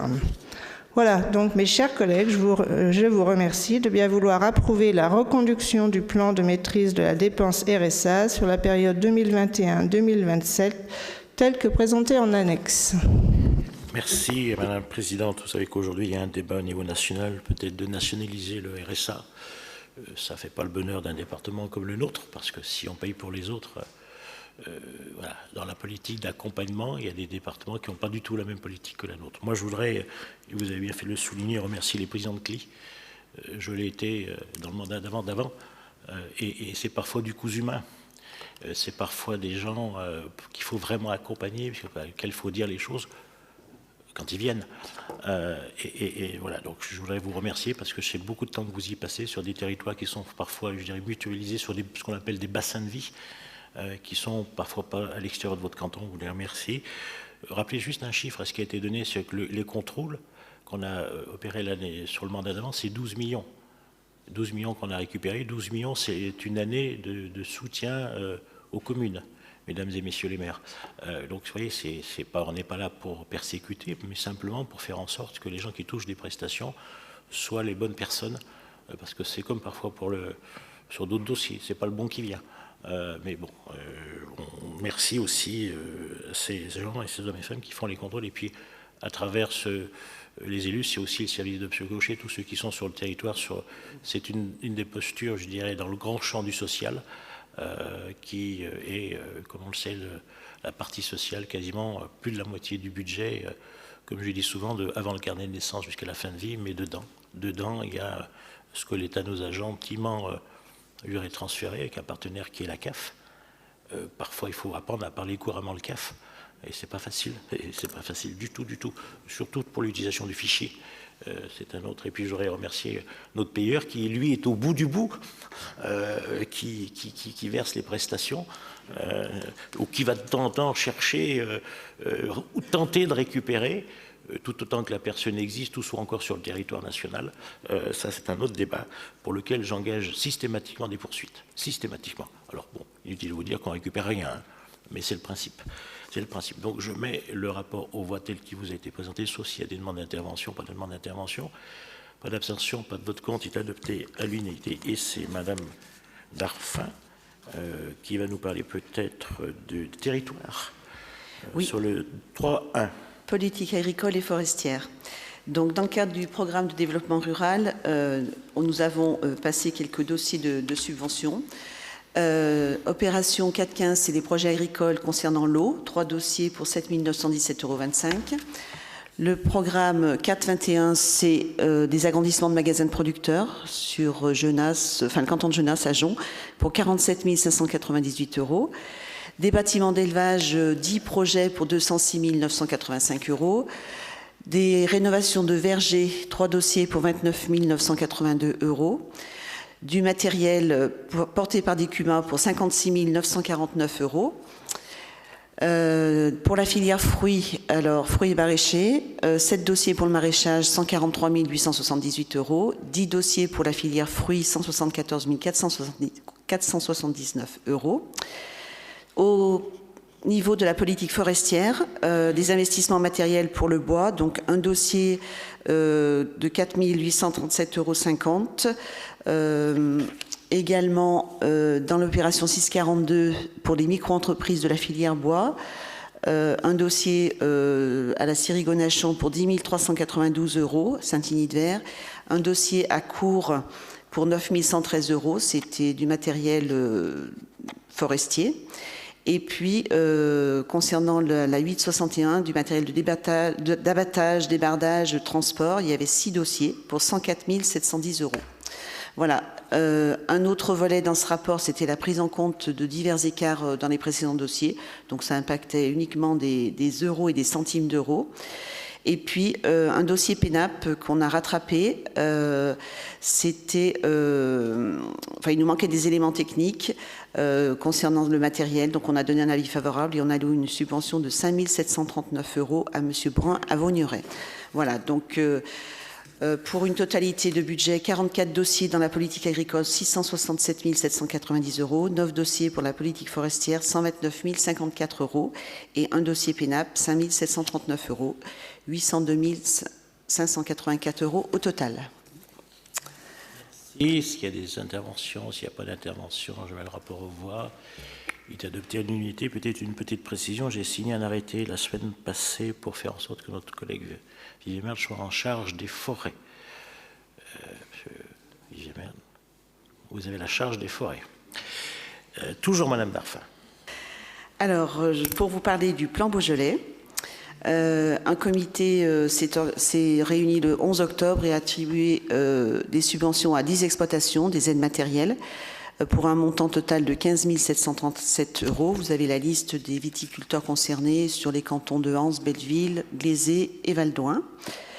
Et puis un deuxième point dans ce rapport concernant alors, la prolongation de ce plan Beaujolais qui devait s'arrêter en 2021, le temps de revoir un peu notre position avec la région, parce qu'on est adossé à la région sur ce plan Beaujolais.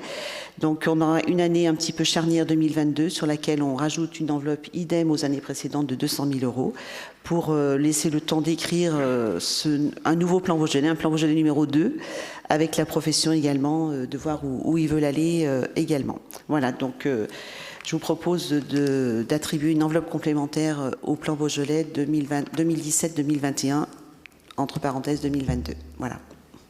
Dans le plan Beaujolais, il y a un partenaire qu'on oublie souvent, c'est les Comcom, qui sont Oui. avec nous, Monsieur le Président, sur les territoires. Donc c'est un plan de qualité où parfois on a un peu du mal à lutter avec la com, je dirais, abondante d'une autre collectivité, mais voilà, c'est vraiment un plan de soutien à 3 régions, départements et Comcom. J'ai signé toutes les notifications hier soir qui seront co-signées par la région. Et il y en a beaucoup, ouais, notamment j'ai vu qu'il y avait la Cigarex dedans. C'est important qu'il y ait des enjeux de stratégie comme la Cigarex qui soient dans ce plan Beaujolais. Après, nous, on est sur l'axe 1 uniquement matériel, mais il y a d'autres axes, communication, formation, etc., qui concernent les coopératives. Merci. Je mets donc le rapport aux voix tel qu'il a été présenté par collègue Darfin. Pas d'abstention, pas de vote contre, est adopté à l'unité. Et c'est Patrice Verchères sur le 3.3 qui va nous parler de ponts et peut-être de routes aussi. Monsieur le Président, essentiellement de ponts pour cette délibération qui vous est qui vous est soumise. Donc, ce rapport propose de procéder au lancement des études de rénovation ou de reconstruction du pont métallique de Belleville en Beaujolais. Donc, en effet, petit rappel, le département du Rhône est gestionnaire de 796 ponts, alors de tailles différentes, bien entendu, avec notamment le pont de Belleville, qui a été construit en 1904, sous un style Eiffel, puisque c'est un pont métallique, qui aujourd'hui a un trafic moyen de plus de 12 000 véhicules jour, dont 15% de poids lourds. Donc c'est un pont, comme tous les ponts importants du département, et j'allais dire fort heureusement, Monsieur le Président, pour les finances du département, est partagé avec les départements voisins, pour ceux de la Saône avec le département de l'Ain, et ceux, bien sûr, et celui du Rhône avec le département de l'Isère. On en parlera dans quelques heures. En ce qui concerne le pont de Belleville, donc c'est une étude qui est lancée en partenariat avec le département de l'Ain, puisque d'un commun accord, les ponts sont répartis, une fois la gestion de l'Ain, une fois la gestion du Rhône, suivant les ponts, et celui de Belleville est sous la gestion du département du Rhône, mais avec des cofinancements du département de l'Ain. J'ai rencontré récemment mon homologue de l'Ain pour parler du pont de Belleville, entre autres, mais pas que, parce qu'il y a d'autres ponts, bien entendu, qui permettent des liaisons importantes économiques également entre nos deux départements.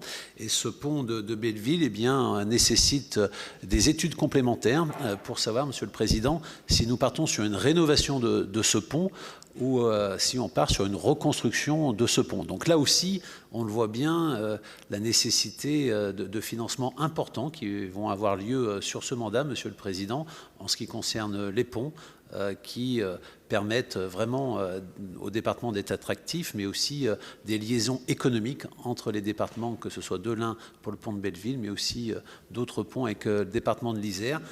C'est un pont qui a eu quelques travaux quand même ces dernières années, notamment pour sécuriser les mobilités douces, mais ça reste quand même très limité, puisque le pont ne nous permet pas de faire beaucoup. Donc voilà, c'est un beau rapport également qui peut engendrer malheureusement peut-être un coût important aussi d'investissement dans les années futures. J'imagine que le maire de Belleville veut dire quelques mots. Tout à fait. Ce pont est stratégique pour le Rhône et d'autant plus sur le territoire de Belleville en Beaujolais et de notre communauté de communes. Je voulais souligner la réactivité très forte et l'écoute du département dès le début de ce mandat, puisque en quelques mois, dès cet été, le département a réalisé des travaux d'urgence pour passer d'un trottoir de 70 cm de large à un trottoir un peu plus sécurisé d'1,40 m. Pour ceux qui connaissent bien ce pont, il faut bien imaginer que 70 cm, c'est très très peu, même à pied, et que vous n'êtes vraiment pas tranquille quand il y a un camion ou une voiture que vous entendez, et 12 000 véhicules jour.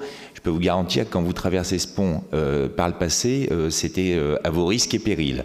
Et donc, ces travaux qui ont été engagés très très rapidement, je tenais à remercier le département pour les avoir engagés en quelques mois, et c'est ce qui s'est fait cet été. Pour la suite, écoutez, je me réjouis du lancement de ces études parce que c'est des investissements très importants, donc ils sont à programmer financièrement, et c'est les études qui en sont le préalable. Et peu importe la solution qui sera retenue, l'essentiel, c'est qu'on s'adapte aux nouvelles mobilités et notamment à ces modes doux, puisqu'il y a un axe stratégique qui est déjà effectif, c'est la Via sonore, qui se connecte elle-même à cette grande voie bleue qui descend des pays du Nord jusqu'à la Méditerranée et qui sont donc un axe stratégique pour le développement touristique, économique de nos territoires. Donc, merci. Monsieur le maire, je sais que vous connaissez bien cet endroit, puisqu'il se trouve que dans une autre vie, on était voisins tous les deux sur le port de Belleville. Je voudrais dire qu'on a une chance dans notre malheur, c'est que nous, on n'a que des ponts qui traversent dans un autre département.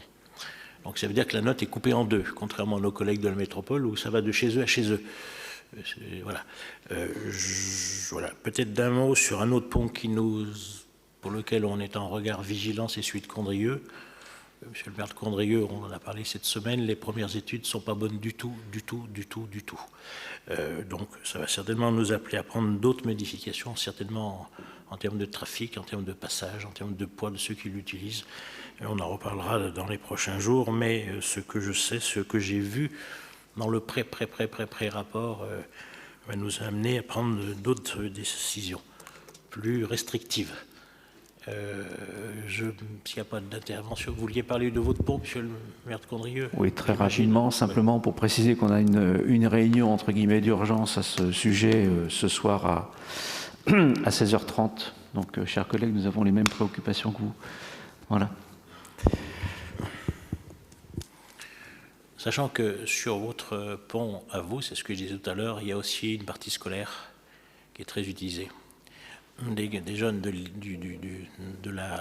l'Isère qui sont scolarisés dans le département chez nous, et ça va peut-être là le point de vigilance sur ce qui est le transport scolaire, qu'il faudra bien sûr évidemment maintenir. Ça veut dire qu'on est déjà en discussion avec la région et qu'elle est très très réactive. Je ne parlerai pas du Citral, ça c'est un autre débat.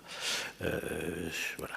Donc je mets le rapport aux voix. Pas d'abstention, pas de vote contre, il est adopté à l'unité. Et c'est toujours Patrice Verchères, mais sous une autre casquette, qui va nous parler finances, peut-être avec le renfort de Sylvie Épinard. Je ne sais pas comment vous êtes... Nous allons le faire, Monsieur le Président, à deux voix, comme nous en avons maintenant l'habitude avec ma collègue Sylvie Épinard.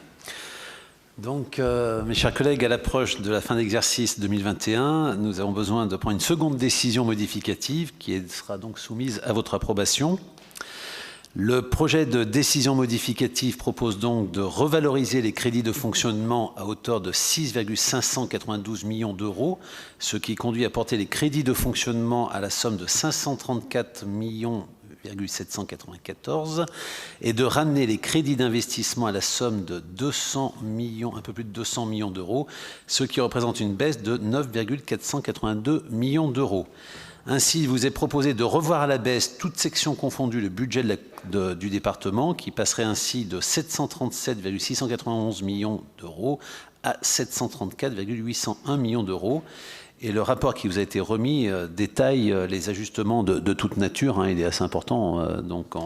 Ma collègue Sylvie Épinard, vice-présidente aux finances, va vous en ressortir les plus importantes. Oui, Président, chers collègues, s'agissant de la partie de section de fonctionnement, l'abondement des crédits de 6 592 000 euros est le résultat d'ajustements à la hausse comme à la baisse. Les ajustements de dépenses à la hausse intéressent pour l'essentiel les domaines de l'enfance, de l'autonomie, des routes et des ressources humaines et institutionnelles, dont l'ajustement de la contribution du département au fonds de péréquation des DMTO. Les ajustements à la baisse concernent principalement les collèges, la culture, le tourisme, le sport et la vie associative. Toujours pour la section de fonctionnement, des recettes supplémentaires sont prévues, comme par exemple la dotation complémentaire de la CNSA, des cofinancements de l'État pour la stratégie départementale de prévention de protection de l'enfance, un financement dans le cadre de la subvention globale FSE, des subventions au titre de la dotation de soutien à l'investissement des départements, et tandis que d'autres postes de recettes sont revus à la baisse.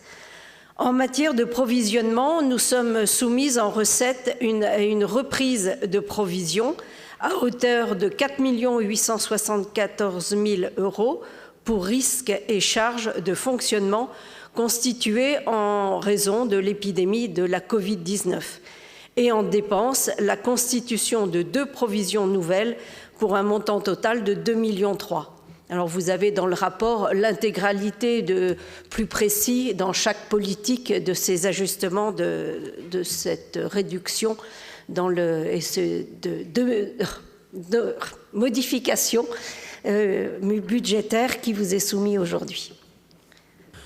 En ce qui concerne les investissements, mes chers collègues, là aussi, des diminutions de crédits vous sont proposées. Alors, ces diminutions de crédits sont très majoritairement dues à des décalages de calendrier, comme beaucoup, nous sommes élus sur d'autres collectivités. Et on sait que dans les investissements, il y a parfois du retard. Donc, ce n'est pas des suppressions de crédits, c'est simplement des reports de crédits. On les note notamment dans le domaine de l'habitat et du partenariat territorial, mais aussi de la voirie. Et ces ajustements à la baisse s'accompagnent donc de reports de crédit sur les exercices 2022 et suivants et permettent surtout de réduire le recours à l'emprunt de 11 millions d'euros, ce qui permet, mes chers collègues, de poursuivre le désendettement de la collectivité que vous avez lancé, Monsieur le Président, il y a déjà de nombreuses années. Et donc, en conclusion, cette décision modificative traduit principalement les ajustements rendus nécessaires par le prolongement sur l'exercice 2021 des effets financiers de cette crise sanitaire. Voilà, Monsieur le Président, les éléments essentiels de projet, de proposition de cette décision modificative. Merci, je voudrais vous remercier tous les deux pour votre travail collaboratif entre le rapporteur et la vice-présidente. Remercier tous ceux qui sont associés au service, à travers vous, Madame, c'est toute votre équipe qui suit aussi la certification des comptes en même temps. Il ne faut pas oublier qu'on est sur une autre posture assez unique en France, c'est la certification des comptes. On n'est que 4 départements en France à faire cette vision. Donc c'est les deux travaux se mènent en parallèle que vous suivez tous les deux. Et puis remercier aussi la présidente de la commission qui suit après en amont ou qui valide ou pas tout ce qu'on fait dans les commissions. Madame la Présidente, merci. Voilà, je vais mettre le rapport aux voix. S'il n'y a pas de prise de position, de demande de parole, pas d'abstention, pas d'autre compte, le rapport est adopté à l'unanimité. Et si j'ai bien compris, c'est toujours Pastrice qui continue. Oui, merci. Donc là aussi une délibération particulièrement importante puisque ça concerne l'arrivée prochaine de l'exercice 2022. Donc ce sont les autorisations d'engagement de liquidation et de mandatement des dépenses d'investissement avant le vote du budget primitif.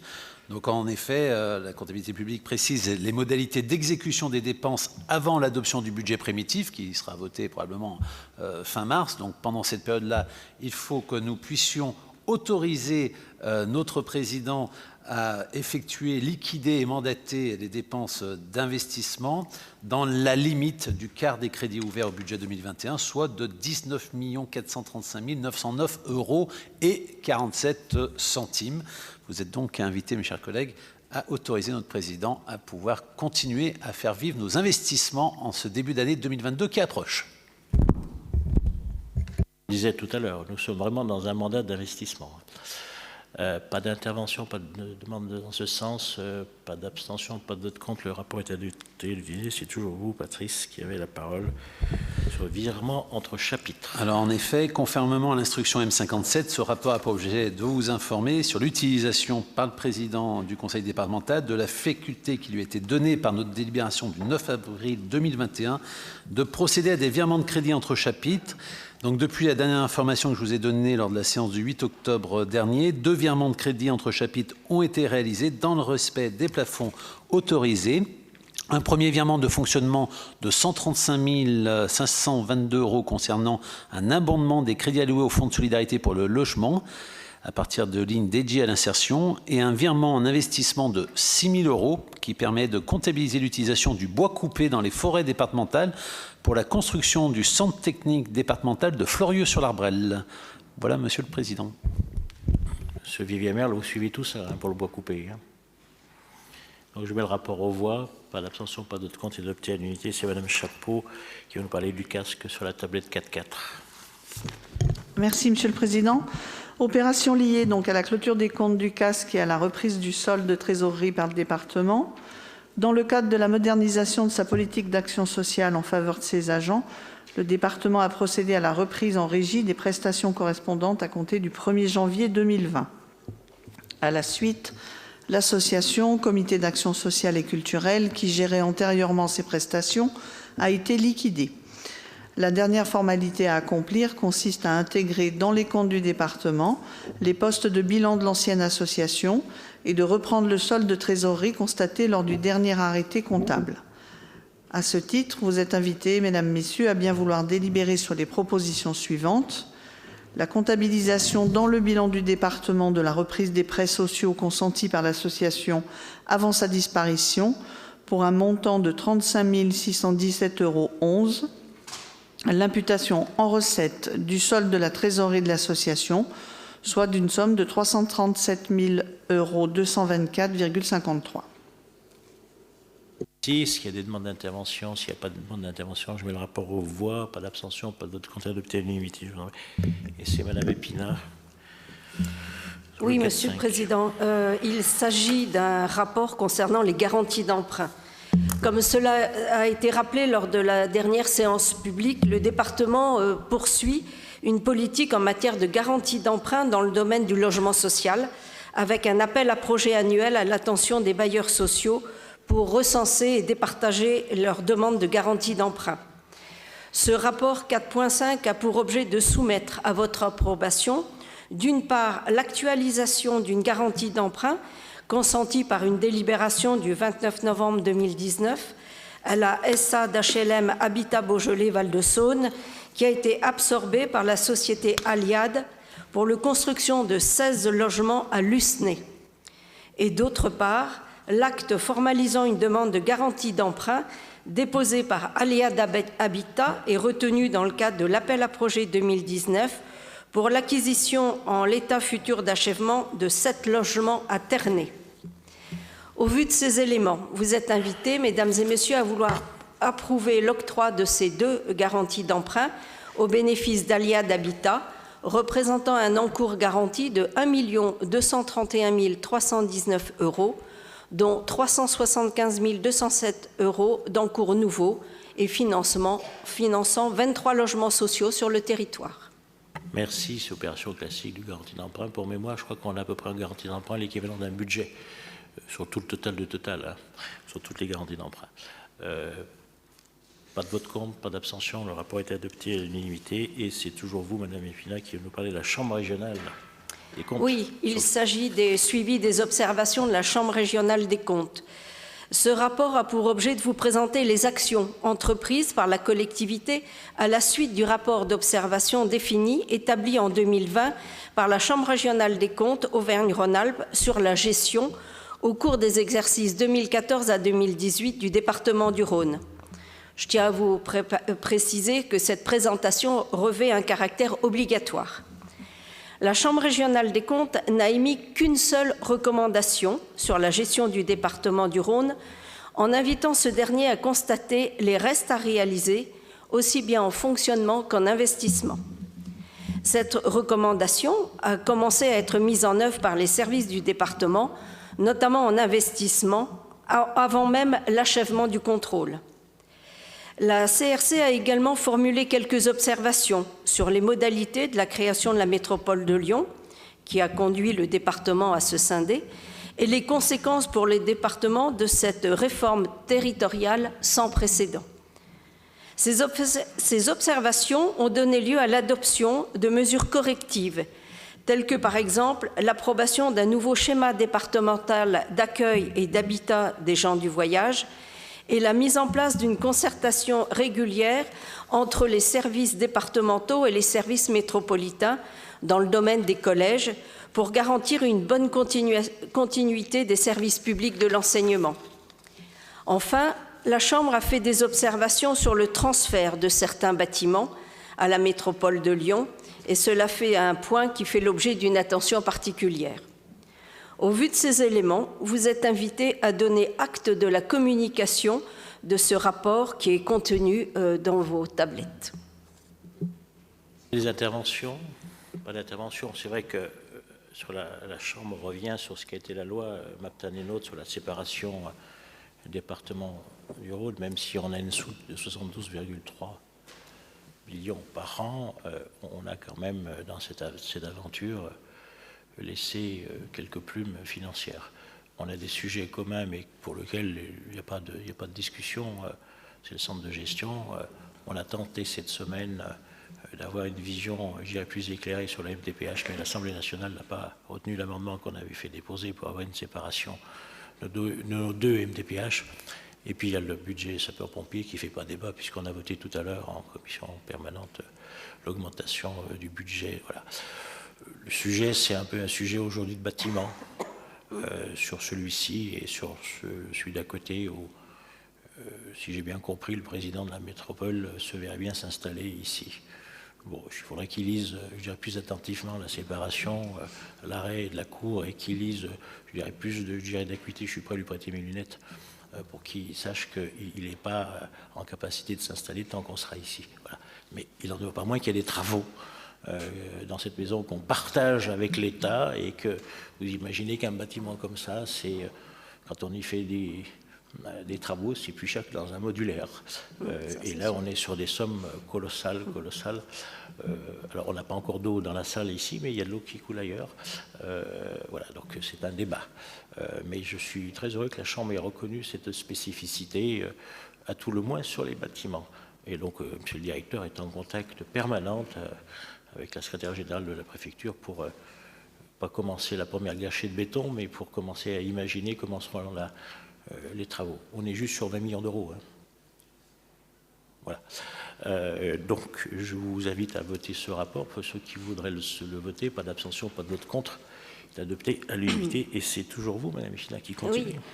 Ce rapport concerne le département en sa qualité d'organisme intermédiaire d'une subvention globale de Fonds social européen destinée à financer des projets favorisant l'insertion et le retour à l'emploi des publics défavorisés comme les bénéficiaires du RSA, les seniors, les familles monoparentales, demandeurs d'emploi ou de longue durée. Il a pour objet de vous inviter à approuver un projet d'avenant numéro 3 à la Convention conclue avec l'État de subvention globale FSE pour la période 2018-2020 et à autoriser sa signature. L'adoption de cet avenant permettra d'actualiser le montant de la subvention pour tenir compte des sommes effectivement consommées au cours de l'année 2020, ce qui implique une diminution de près de 35 000 €, et d'intégrer des crédits supplémentaires pour là un montant de 700 000 € au titre du plan de relance européen, et de prolonger d'1 an les dates limites de programmation et de déclaration des dépenses correspondantes. Dans l'attente du lancement de la nouvelle programmation qui couvrira la période 2021-2027, cet avenant permettra la prolongation du programme 2014-2020 et l'octroi de nouveaux crédits à concurrence donc de 700 000 € pour la période 2021-2022. Ce rapport a également pour objet de soumettre à votre validation le lancement d'une nouvelle procédure d'appel à projet dénommée Accompagnement socio-professionnel des bénéficiaires du RSA 2021-2022 pour sélectionner les projets susceptibles de bénéficier de ces crédits. Vous êtes, mesdames et messieurs, invités à approuver ce projet d'avenant et le lancement de cette procédure d'appel à projet. Merci. Est-ce qu'il y a des demandes d'intervention? Pas de demande d'intervention, pas de vote contre, pas d'abstention. Le rapport est adopté à l'unanimité. Et c'est Daniel Valero qui va prendre l'avant-dernier rapport. Monsieur le Président, merci. Chers collègues, je suis une nouvelle fois, bien entendu, ravi d'être invité à évoquer devant vous le bilan du déploiement de la fibre et de la téléphonie et Internet mobile, et nos avancées aussi en la matière au sein du département du Rhône. Alors, je vais revenir sur la téléphonie et Internet mobile dans un premier temps. Ce déploiement de la téléphonie et d'Internet mobile en 4G se poursuit dans le cadre de l'accord national New Deal, passé en janvier 2018 entre l'État et les opérateurs. Le département, la préfecture, la région et les EPCI suivent ces déploiements dans le cadre d'une équipe projet et répartissent la dotation nationale sur les zones mal couvertes signalées par les communes. La carte en annexe présente les communes, puisque vous avez une carte dans votre rapport, les communes bénéficiant du dispositif sur leur territoire et le tableau des délais de réalisation prévus. Le programme se poursuivra jusqu'en 2025. Les communes sont invitées donc à signaler les zones de mauvaise couverture sur la plateforme mise à disposition par la mission France Mobile. Et vous avez dans votre tableau les investissements et les travaux prévus en 2020, 2021, 2022, en lien avec le département et la région.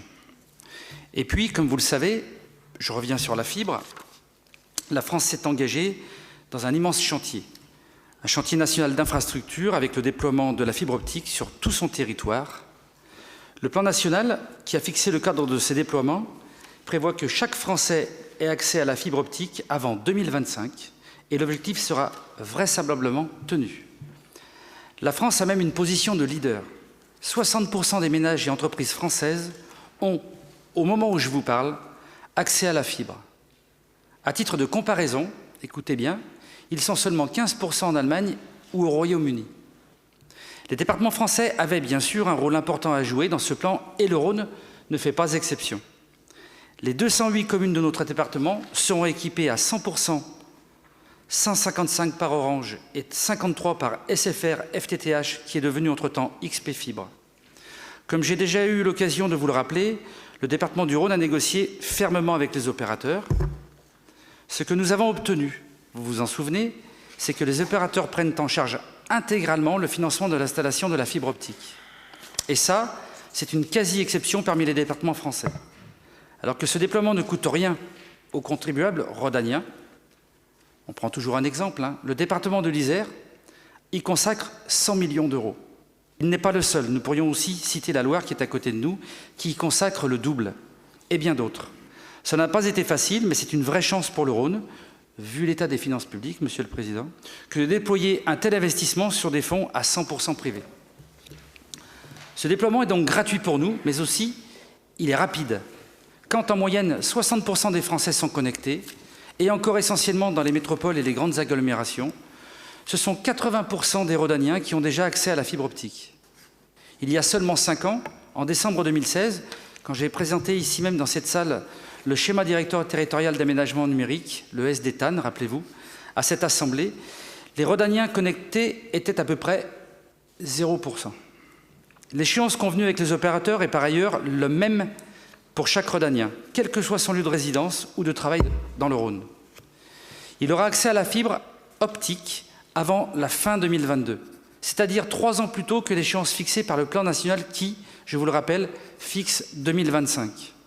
Et j'ai le plaisir de vous annoncer que cet objectif d'accès à la fibre pour tous les Rhodaniens, fin 2022, est non seulement maintenu, mais réaffirmé par les opérateurs, que nous avons réunis le 22 novembre dernier au département. Il n'y aura pas de retard significatif, comme cela est parfois le cas. Par exemple, et toujours en Isère, où l'achèvement du plan est reporté de 2 ans, soit de 2022 à fin 2024. Nous allons, en 5 à 6 années, construire un réseau entièrement nouveau et il desservira chaque adresse rhodanienne. Rappelons, et j'aime reprendre cette référence, qu'on avait repris aussi avec Daniel Pomeroy en son temps, il avait fallu 50 ans pour construire le réseau téléphonique ou le réseau d'électricité et bien davantage encore pour le réseau d'eau potable.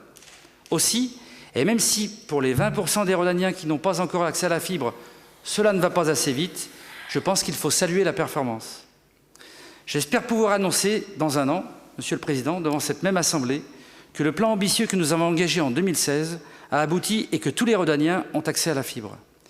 Il restera évidemment encore quelques raccordements difficiles, j'espère peu nombreux, victimes d'impossibilités ou aussi de refus de travaux que nous traiterons au cas par cas en fonction de la demande. Et j'en profite pour rappeler que les communes et groupements de communes sont des acteurs et partenaires de ce déploiement. Ils doivent en effet créer sur le terrain les conditions propices au déploiement des opérateurs, car ce chantier, complexe, comporte de nombreux freins et de nombreuses contraintes. Tout d'abord, les autorisations de circulation et de travaux indispensables pour que l'opérateur puisse déployer son chantier. Puis la mise à jour de la base d'adressage communale. Nous avons déjà adressé 2 courriers aux communes sur ce sujet avec des problèmes résiduels ici ou là. Cette mise à jour de la base d'adresse communale est un préalable sans lequel l'opérateur ne saura attribuer une adresse à la prise et à l'habitation où le local professionnel ne pourra être raccordé. C'est particulièrement vrai pour les constructions nouvelles. Elles ne sont désormais raccordées qu'en fibre optique, le réseau téléphonique classique n'étant plus déployé et sa disparition totale est même programmée en France dans moins de 10 ans. Enfin, le besoin d'élagage, ça paraît simple et stupide, mais le besoin d'élagage sur le domaine public ou la sensibilisation des habitants lorsqu'ils se trouvent sur le domaine privé. Vous l'avez compris, la coopération locale avec les communes ou groupements de communes, au plus près du terrain, est une des conditions de la réussite et de la tenue des objectifs temporels. C'est l'une des raisons pour lesquelles je leur adresse très régulièrement et directement toutes les informations qui concernent leur territoire. Nous avons également une vigilance particulière sur la qualité du réseau construit. Sur ce point, nous sommes trop souvent interpellés par les maires et la population. Il ne se passe pas une semaine sans que je reçoive des courriers ou mails de réclamation signalant des échecs de raccordement chez l'abonné, des pannes récurrentes, des armoires ouvertes aux 4 vents, avec de multiples intervenants sous-traitants des opérateurs qui dérèglent le réseau, et j'en passe. C'est encore plus le cas, il faut bien le dire, sur la partie du département, soit 53 communes, équipées par XP Fibre, anciennement appelée SFR FTTH, dans les secteurs des Pierres Dorées, du Val d'Oing, de Villefranche-sur-Saône et de l'Arbrel. Ce n'est pas propre au Rhône, hélas. Les difficultés rencontrées par ce grand chantier national se retrouvent partout en France.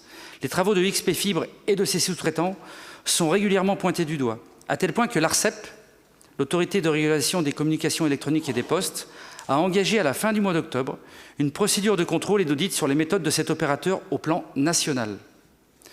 Nous nous félicitons de cette initiative de l'ARCEP, même si, dans le Rhône, Monsieur le Président, nous n'avons pas attendu son intervention d'octobre. Dès juillet dernier, nous avons nous-mêmes diligenté un audit complet des installations de XP Fibre, avec une démarche pragmatique et méthodique de reprise de l'intégralité du réseau, secteur par secteur. Nous nous réunissons chaque mois avec les opérateurs pour en constater l'avancée. À ce jour, 50% des installations de XP Fibre ont été reprises et semblent parvenir à un fonctionnement correct. Nous aurions souhaité aller plus vite, mais c'est un travail très complexe. La totalité de ce plan de redressement sera accomplie d'ici février prochain. Et nous remercions au passage les équipes locales de XP Fibre qui, avec les équipes d'Orange, sont totalement engagées dans ce plan de reprise. Je veux donc, malgré ces difficultés, remercier les opérateurs qui maintiennent leurs engagements et leur mobilisation dans un contexte difficile.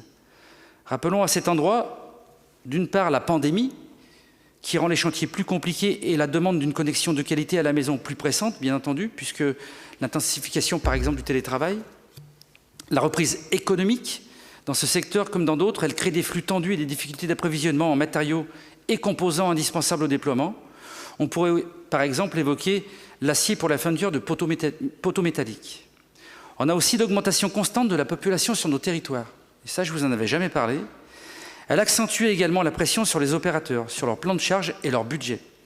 Au démarrage du plan, rappelez-vous bien, les chiffres INSEE sur lesquels se sont basés les opérateurs indiquaient un objectif de 203 000 prises à construire sur notre département. Les relevés de terrain nous situent aujourd'hui à 266 000 prises, soit 30% de plus. En dépit de ces 30% supplémentaires, nous maintiendrons l'objectif de 2022. Il nous faut rappeler au passage que nous avions également demandé et obtenu que les entreprises soient aussi desservies et pas seulement les particuliers. S'ajoute à ces deux éléments le fait que, notamment depuis la pandémie, notre département continue de gagner, comme on l'a vu tout à l'heure, un grand nombre d'habitants supplémentaires. Néanmoins, et en dépit de ces contraintes supplémentaires, les opérateurs assument cette pression et je les en remercie. Voici, Monsieur le Président, chers collègues, l'état d'avancement sur ce dossier.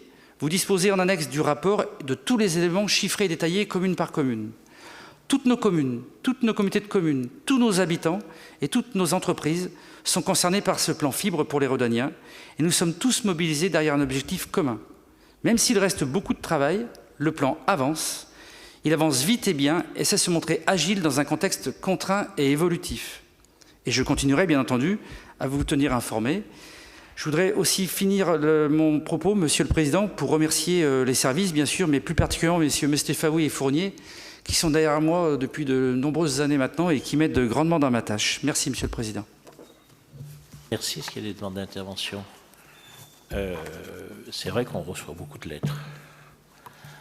Mais on y fait face, on répond, on est sur le canevas qu'on avait déjà déployé du début 2022 et je pense qu'on sera... Alors on a parfois le petit détail technique qui fait que c'est difficile à certains endroits. En plus on a des territoires qui sont avec un patrimoine magnifique qu'il faut savoir préserver en termes de câbles et de fibres et d'armoires, ce qui fait débat. Je voudrais juste vous poser une question. Vous avez parlé de l'Ain tout à l'heure. De l'Isère, pardonnez-moi. Combien ça a coûté dans l'Isère pour que ça soit reporté 2 ans et combien ça coûte au département du Rhône? Je vais vous le redire parce que c'est dommage. Mais c'est pour les... Voilà. Non, mais c'est dommage parce que le vice-président du département de l'Isère est un voisin et un ami. Donc on se charrie un petit peu tous les deux depuis 6 ans maintenant. Bah, ça leur coûte 100 millions d'euros et à nous 0, quoi. Voilà. Et c'est reporté jusqu'en 2024. Et nous, on garde l'espoir 2022. Et nous, ça nous coûte combien? 0, monsieur le Président. Voilà. Non, mais c'est pour que les gens comprennent. Il faut éteindre les rumeurs parce que j'ai été contacté par un journaliste qui disait mais les gens rouspètent, ils n'ont pas la fibre et en plus ça va leur coûter de l'argent. Alors j'ai précisé que ça ne coûte rien à l'État, ça ne coûte rien à la région, ça ne coûte rien au département, ça ne coûte rien à l'EPCI, ça ne coûte rien à la commune et ça ne coûte rien à l'habitant dans le département du Rhône. Ce qui n'est pas le cas autour de nous. On est une spécificité, je voudrais tous vous dire merci parce que ça a été une négociation longue, mais ce qui fait que le département du Rhône, ça ne coûte rien au département. Contrairement à nos voisins, je dirais du 38 où c'est 100 millions et ça vient de prendre 2 ans de retard. Voilà, donc Merci. Est-ce qu'il y a des interventions? Pas d'intervention. Je mets le rapport aux voix. Il est adopté à l'unanimité. Je vous en remercie. Le dernier rapport que je vous présente, il est très simple. Il a été approuvé en conférence des présidents. Pardon. C'est le renouvellement de deux collègues à nous qui sont désignés au centre d'observation de l'île du Beurre. Ceux qui ne connaissent pas, c'est tout en bas, c'est assez intéressant à voir. La conférence intercommunale du logement, le CIL de Vienne-Condrieu, donc c'est Madame Chapeau en qualité de titulaire et Madame Simian. Ce sont les régionaux de l'étape qui vont dans cette belle... Le conseil d'administration de l'hôpital de l'Arbrel, Madame Lotte avait souhaité, mais c'est très légitime, Madame, que vous soyez... Hôpital que j'ai visité en juin-juillet, qui a des projets d'agrandissement, et c'est vraiment une structure nécessaire pour les anciens qui sont ici. Ils se rappellent du combat qu'avait mené votre prédécesseur sur le maintien de la maternité, et je voudrais la remercier encore de cette rogne qu'elle avait contre l'État, mais qui n'a pas, bien sûr... qui s'est un peu désengagé. Et puis pour finir, les pâtes de Pays-le-Belmont, c'est Patrice. Bon, je vois qu'à son œil, ça lui fait grandement plaisir.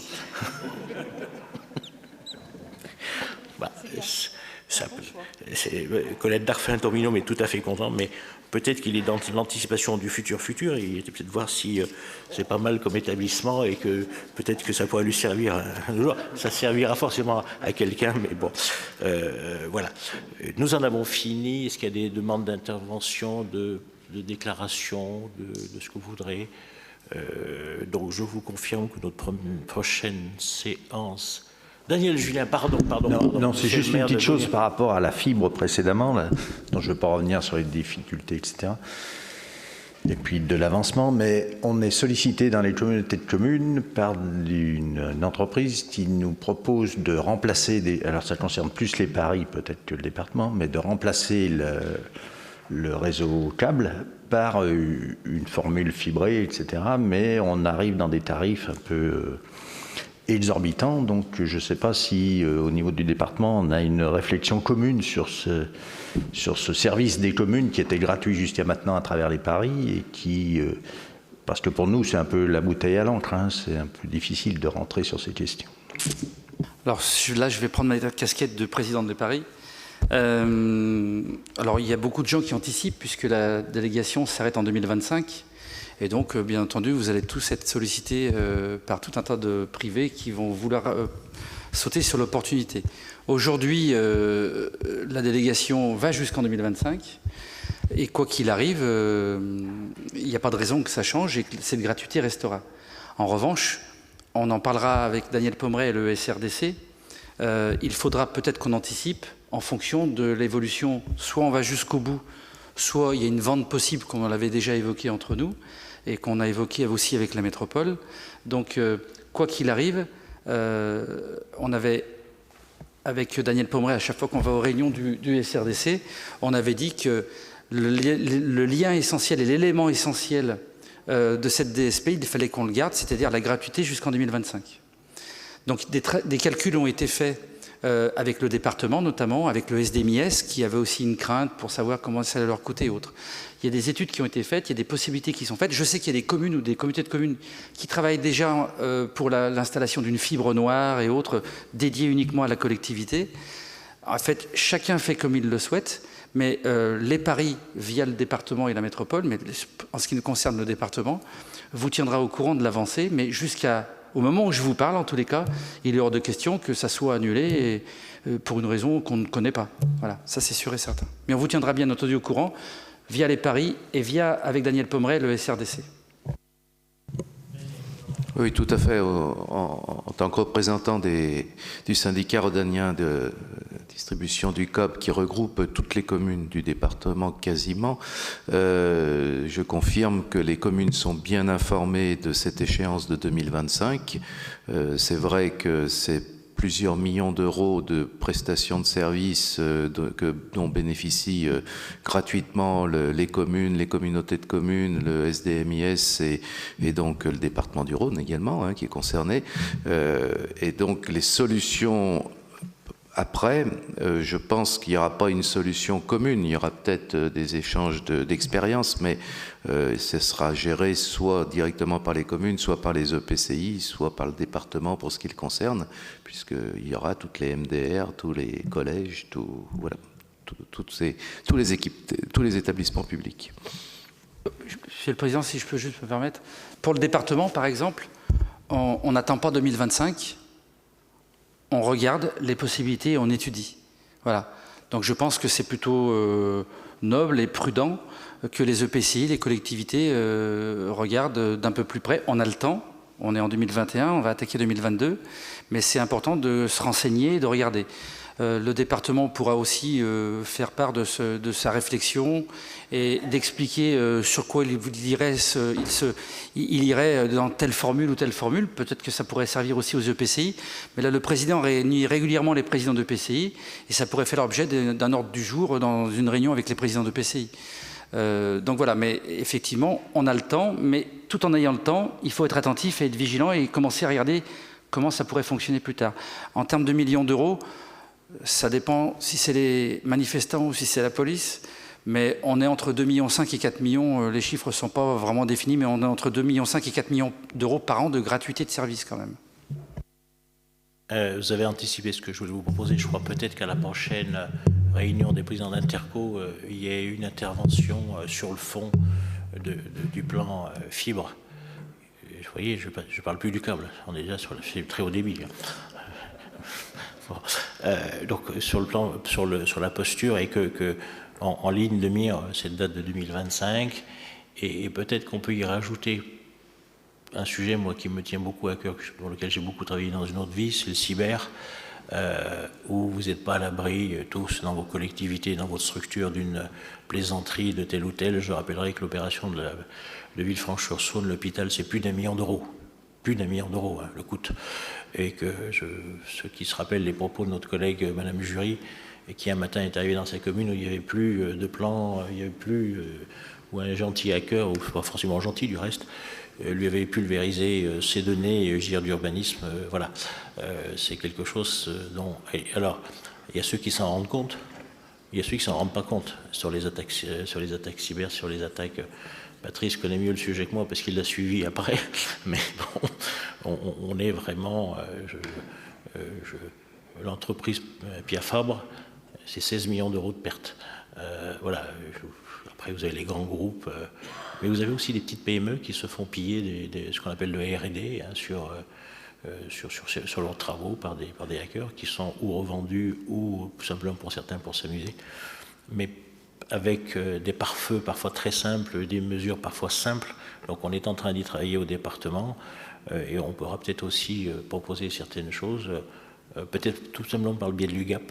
Voilà, on est dans une réflexion en amont, mais je vous en conjure, n'attendez pas 2025 pour être sensibilisé à ce que peut-être vous vouliez rajouter une dernière chose. Non, c'était ce que vous disiez, mais je disais on ne va pas vendre la peau de l'ours avant de l'avoir tué, parce que ça va être dans les lignes budgétaires qu'on va demander aux gens de voter, mais effectivement, il y a à la fois l'anticipation de 2025 pour la sécurité et la gratuité, et aussi l'anticipation rapide, mais ça pour 2022, pour la cybersécurité, parce qu'on en a tous besoin, et je sais que le département travaille dessus. On va en parler dans le vote de budget, et donc du coup, effectivement, si on peut peut-être donner notre expérience et notre savoir au président de PCI, tant mieux, quoi. Il y a un mot sur l'ours, hein. On n'en a pas beaucoup dans le département, mais tuer un ours, c'est un délit, hein, je vous rappellerai, monsieur le... Est-ce qu'il y a d'autres demandes d'intervention avant que je reprenne mes annonces paroissiales? Donc, je vous confirme, prochaine séance le 28 qui sera ici. Je ne sais toujours pas si on fait les vœux communs avec le préfet, mais s'il y a des vœux, ce sera des vœux sans, je dirais, de moment de convivialité. Est-ce que ça a un sens ou pas? J'en suis pas sûr. J'en suis pas sûr. Tout le monde s'est remis des vœux de l'année passée qui n'ont pas eu lieu. Voilà, on a en ce moment toute une série d'annulations de Sainte-Barbe, de manifestations avec cette crise Covid qui a l'air de repartir, je dirais, d'une façon plus flamboyante que la première, et j'en suis le premier embêté. Dans le rapport financier tout à l'heure, hein, c'est juste l'impact était pour nous à peu près de 10 millions. Hein. À la sortie, ça fait 15-17 millions pour nous, la crise Covid, hein, tout convenu. Bon, on se retrouve pour ceux qui le souhaitent à l'étage pour déjeuner. Tout le monde est invité, que ce soit la presse, la technique et nos amis qui sont ici. Pour le plus simple pour eux, c'est de redescendre par le grand escalier et remonter. Les autres, ils connaissent les traboules. Et je vous souhaite, pour ceux que je ne reverrai pas, de belles fêtes de fin d'année. Moi, je dis le mot de Noël. Même si pour certains, c'est devenu un gros mot. Je vous souhaite de belles fêtes. Et puis, pour certains, je suis intimement convaincu qu'on se reverra à très vite, comme on dit chez moi à la campagne. Et très fier d'avoir eu cette belle séance, qui était une séance financièrement impactante, mais qui fera date, il y a sur le département du Rhône, en termes de construction et d'autres compétences, qui est celle des collèges. Les collégiens, c'est ceux qui seront demain ou après-demain à vos places, à nos places, et qui seront la France future. Merci à tous. Monsieur le Président, pardon, Monsieur le Président. Hors compte rendu, puisque c'est vraiment accessoire. La séance est levée, donc voilà, Monsieur Pomeré s'exprime. Plusieurs membres du groupe ont demandé à quelle heure devait se terminer normalement le séminaire budgétaire de cet après-midi. 16h30 maxi, mais voilà, je comprendrais très bien que certains soient, je dirais, pris par le temps et les fameux embouteillages de Lyon. Disons qu'il y a, la fête des Lumières à 17h qui vous occupe. C'est vendredi, donc c'est déjà compliqué le vendredi. Il fait pas beau, c'est encore plus compliqué. Et là, on a la fête